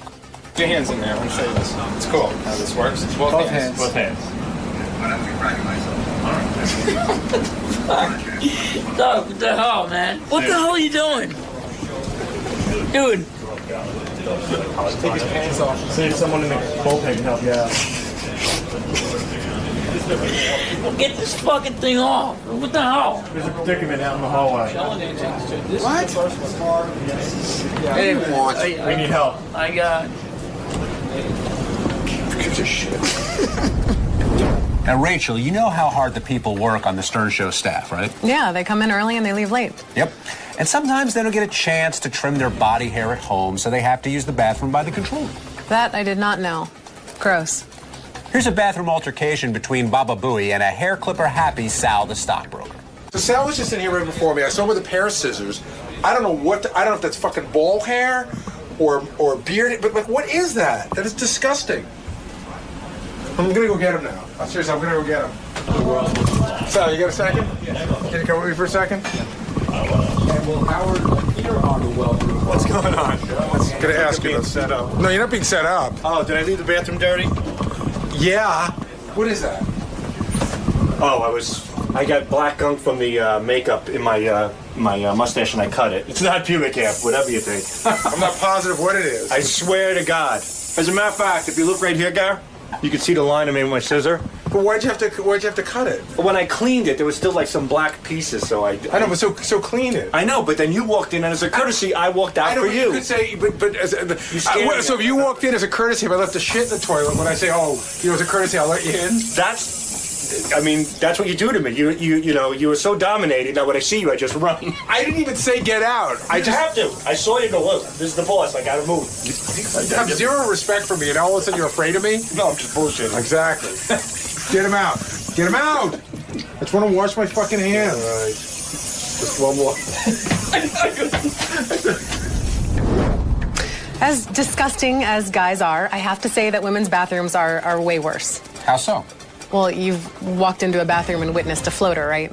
Sure, numerous occasions. Uh-huh. Have you ever seen a floater with a used tampon on top of it? Okay. While John works that image out of his head, I will set up the next clip by saying, here is Benji on a tickle rampage. They asked me to try to tickle you. If you want, if you don't want to be tickled, it's fine. I don't know nobody tickle me. Nobody. Okay, that's fine. But if I were gonna, I won't do it, Beetle. But He's really good at it. I'm not. I'm professional tickler. He's great at it, Beetle.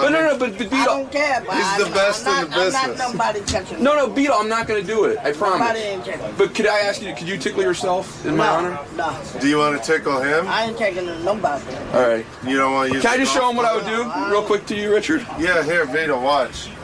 Show him how much fun it is. That's good for you. You ready?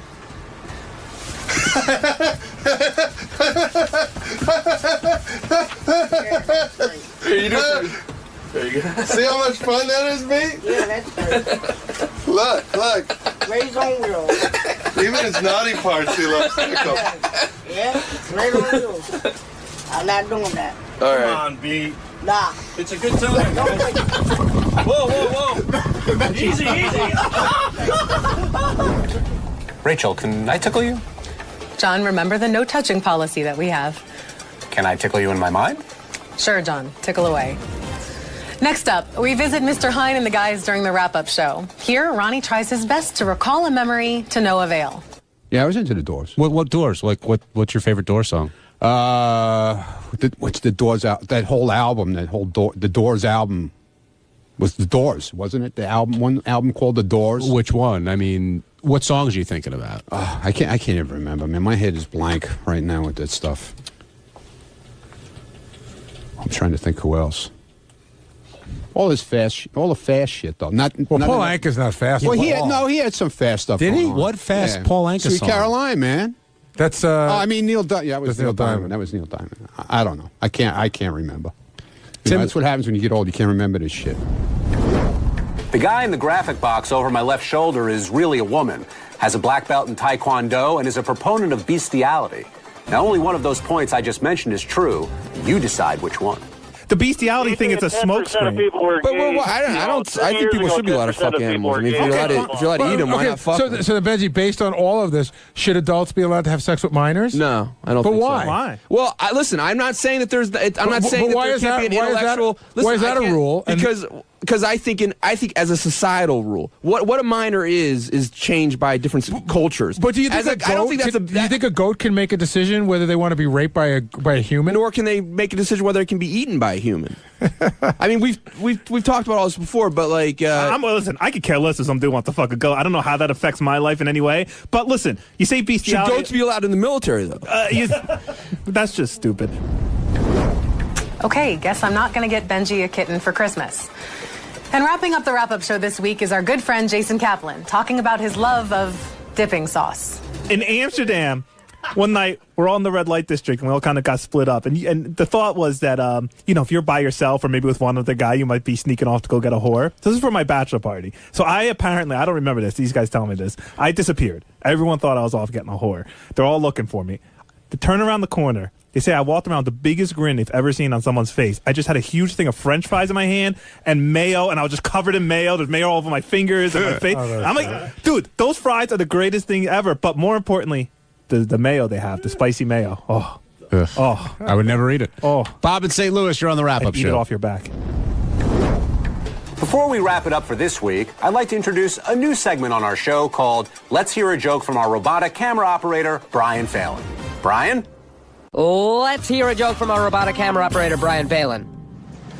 Jewish girl asks the father for $50. He goes, $40? What do you need $30 for? Now that's a good one. For all of us here at The Bonus Show, thanks for watching, and we'll see you next week. Bye. Bye-bye. You get that from Jackie? You know what this is? No. Go like this. Put out your fingers. Watch this. Yeah, and it's going to be like impossible to get it off. That's... Oh, it's broken. Fuck you. Keep them on your fingers anyway. Let me see your fingers. Yeah. You broke it, dude. I know.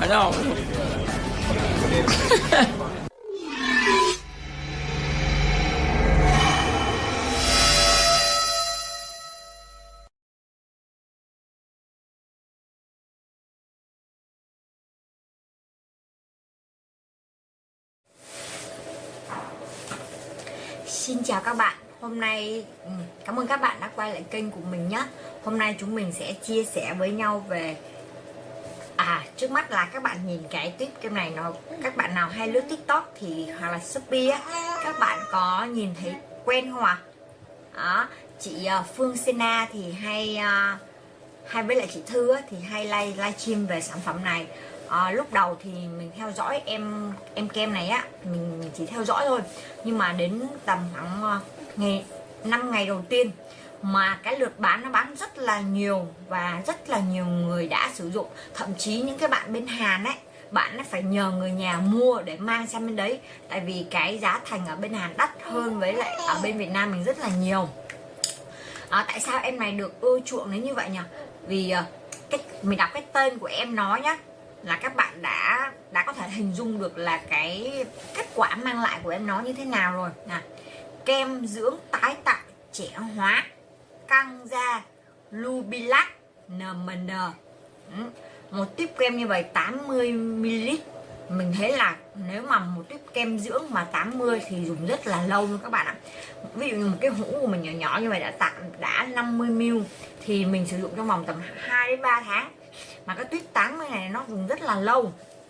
Rất là lâu. Chúng ta sẽ tìm hiểu về thành phần của kem trước nhé các bạn nhé. Thành phần và công dụng nào. Đặc điểm của kem dưỡng này chính là thành phần NMN được nhắc đến ngay trên cái tên của sản phẩm luôn các bạn ạ. Đó. NMN là một phân tử tự nhiên có ở mọi dạng sống, có chức năng kích hoạt gen trường thọ, giúp hạn chế tối đa quá trình lão hóa của cơ, xương, thị giác, gan, chức năng miễn dịch và hỗ trợ phục hồi các tế bào bị hư tổn. Đó. Đấy là vì sao mà em này nó có thể làm kiểu như gọi là tái sinh làn da của mình ấy, trẻ hóa hơn. Đó là vì thành phần NMN ở trong của kem Lubilac này rất là cao nha các bạn nhé. Khác với các chất chống oxy hóa như vitamin C, vitamin E và vitamin B chỉ có thể chống lão hóa thôi, nhưng riêng NMN có thể tái sinh collagen và elastin, sửa chữa tổn thương trên da bằng cách sửa chữa DNA hư tổn, nên có khả năng đảo ngược quá trình lão hóa, từ đó giúp cải thiện sự tươi trẻ của làn da khi sâu bên trong. Em này thì thật ra là ở bên Hàn Quốc nó cũng khá là nổi tiếng rồi các bạn ạ. Ở bên Hàn Quốc nó cũng khá là nổi tiếng.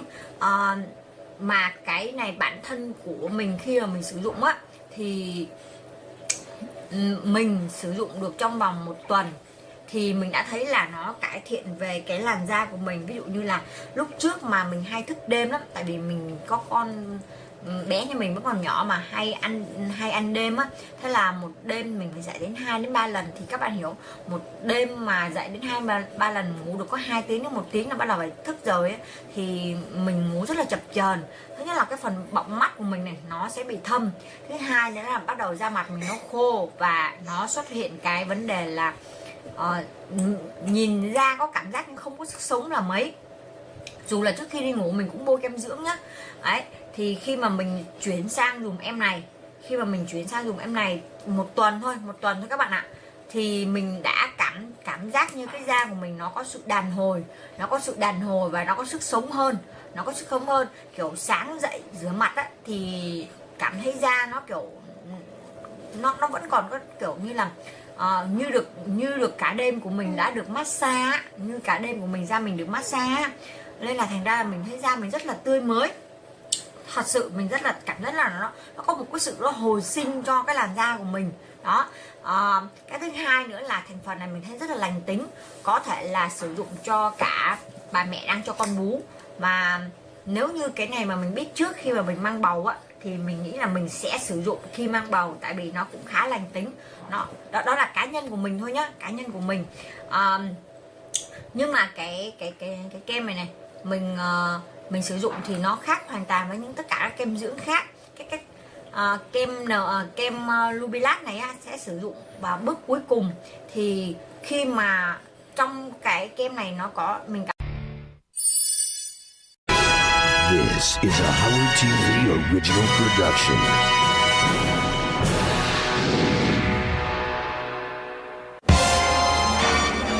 Hey, it's Gary Delabate, Baba Booey. I'm here at Chocolat Michel Cluzel. I'm here with Richard Pearl. And the reason I'm here is because I am a chocoholic. I love chocolate. And I heard this is the best chocolate in New York City. And I wanted to check it out. I want to go on tour and see what you got. And I'm sort of a Hershey bar kind of guy. And I told them you got the good stuff here. We have great stuff here. I love Hershey's, but it's candy. And what I want to do is introduce you to the world of fine chocolate. Gary, I'm really glad you came. Good to see you. So this is chocolate, not candy. This is not candy. This is definitely not candy. Okay. Great. All right, let's give it a shot.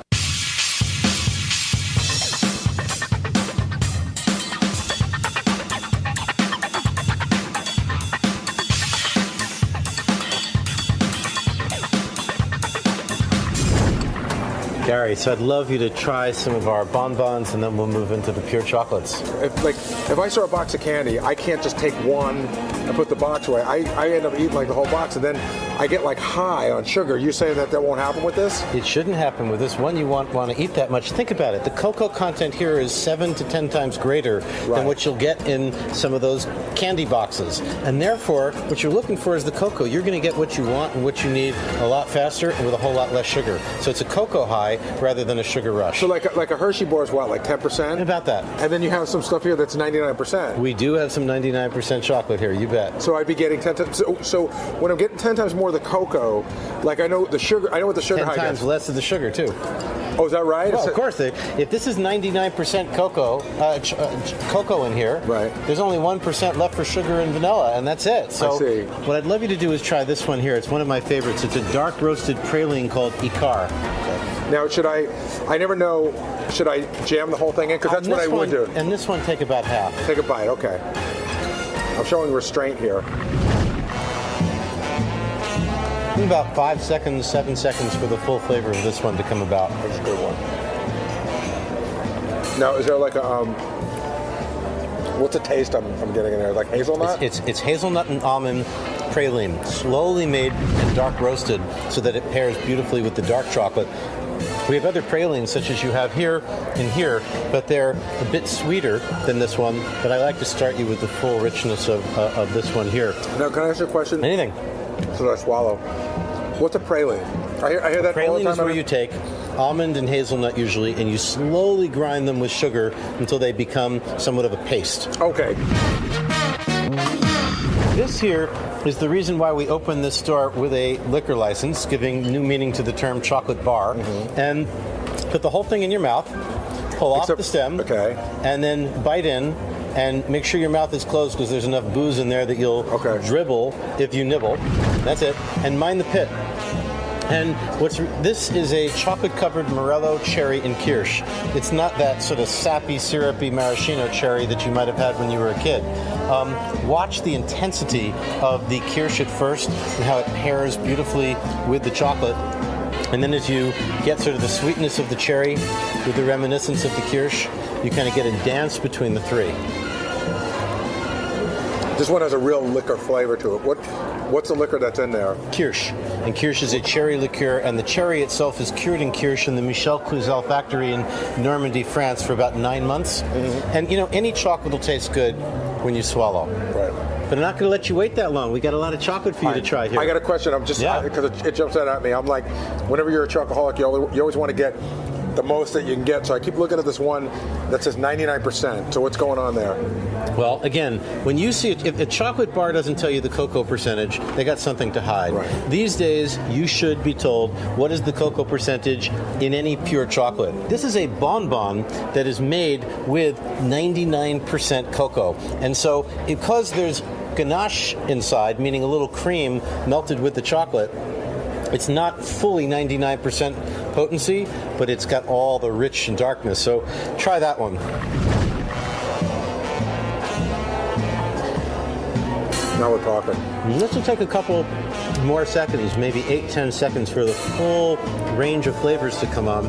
Watch the aftertaste on this one. This is for people who crave bitter, who are seeking the essence of a bitter flavor in their chocolate. You're right on the money on your times, too. It is like 8 seconds, and then, because when I put it in, it really didn't taste anything at first, and then it just sort of gets you. Another 8 seconds. It has to do with the melting of the cocoa butter, which does not dissolve at room temperature. It needs to be warmer than room temperature, more like body temperature, and how much cocoa butter is in here as compared to any other kind of cream. I want you to try this one. It's one of my favorites, and again, we're the only store in New York that carries anything like this. You're going to need to put the whole thing in your mouth. It is a chocolate-covered raisin, or a grape. You don't feel the raisin. It's the grape has been macerated, meaning dissolved, in Mar. And Mar is a brandy made with champagne grapes. Put the whole thing in your mouth. So when I put it in, I won't taste like a chewy grape or raisin. No, you'll feel like the ghost of the raisin skin. And put the whole thing in your mouth.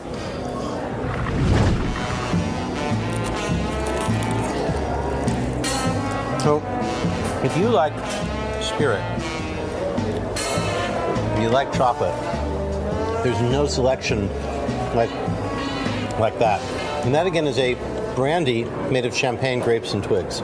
I like more of the like the pralines and the other stuff. Although here's another praline I want you to try. This is a praline with almonds, no hazelnut. So you notice now that I know what praline means, I'm like throwing the word around like nobody's business. Let's have a praline, Richard. Cheers. Cheers.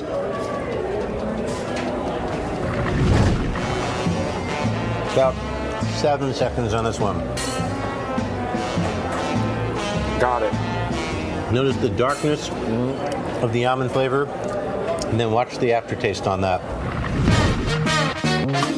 We also have a lime marcolat, or the chocolate-covered orange. Let's try the lime. Let's try the lime? I like lime. Lime's a good flavor for me. Wonderful. And here, they've made a lime fruit puree, mixed it with the milk chocolate, and surrounded it by a milk chocolate. This pairs beautifully with champagne. In fact, we have some cocktails ready for you. What's the chocolate that's in there? Seems like a softer, almost like a nougat, like a mixture.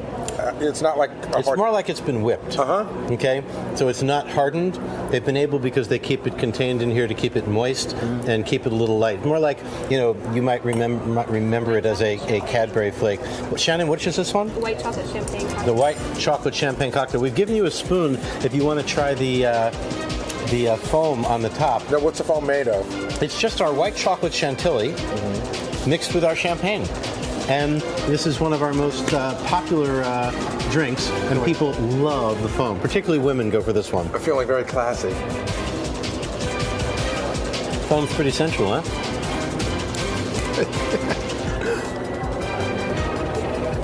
And then you can drink.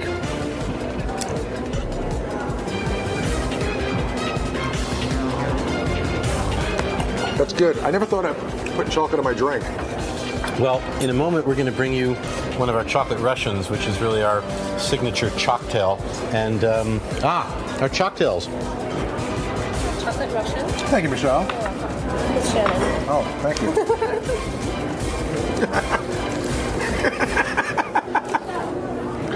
It's Michelle is Michelle Cluzel. Exactly. Now. Cheers, but he's a 76-year-old French gentleman. So I think you'd like Shannon better. I do. All right, well, cheers. This has a full dose of vodka in it and absolutely packed with great chocolate. See, that's good. It's like chocolate milk. You get a buzz on. So this I've been looking at the whole day. I've been dying to know what's in there. It's sultane. It's got janduja, which you tried before, with some brandy and vanilla pod. Try one. You'll need your napkin. Okay, so... Yeah, take it from the top. You need a bigger bite to get to the center, but the outside itself is pretty amazing. And then once you break that inside coating and get to the amazing brandy on the inside. So there's almost like a piece of candy within the candy, right? Yeah, there's more than candy in there. There you go.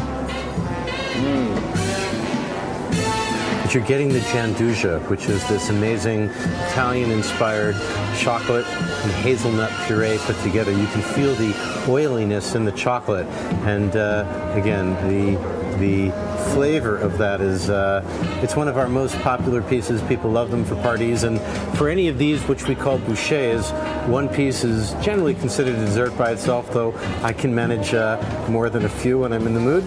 is really good. Great. You might also like this. It's made with almond paste. This one here. Yeah, just take a bite out of that one. I love it. Again, that's not your normal Tootsie Pop. I mean, that's got that'll one of those, and you'll make someone very happy. It's really dense. Oh yeah, and it's got great ingredients. Again, done with the milk chocolate and with ground hazelnuts on the outside, and also a streak of vanilla. I want to also call your attention. These are what cocoa pods look like. If you want to choose any one of those and take a bite, you're going to get an amazing experience. We consider it one of the finest ganaches. Anyone you like. They're all the same. The color doesn't have anything to do with the flavor, Nothing right? to do with the flavor. So we'll try one of these. And you're saying it's just like a chocolate in there. So this is like getting like the best bottle of champagne, like the top of the line. This is like almost like a vineyard, right? Vintage Reserve. Oh, look at that. Okay, and that inner piece is the ganache from the Los Sancones plantation. Again, with all of this chocolate, that's such high cocoa content chocolate, you will not get a sugar rush. You're going to get a cocoa buzz. You'll be elevated and euphoric, and obviously your taste buds are pretty happy too. Now listen, I know you like these pearls. You want to have a handful of these? They're the 72% blended chocolate. I'll have some myself. I happen to love them, and they make great gift items. We sell them in test tubes and in other ways, and people love to decorate with them. Now, can you eat? Like, I'm eating a lot of chocolate. Can you eat this much chocolate? I can, but I don't normally need to. You know, it's kind of like when you cultivate a tolerance for something. It doesn't take you much to get off. So, for me, a little bit of chocolate in the morning, and I'm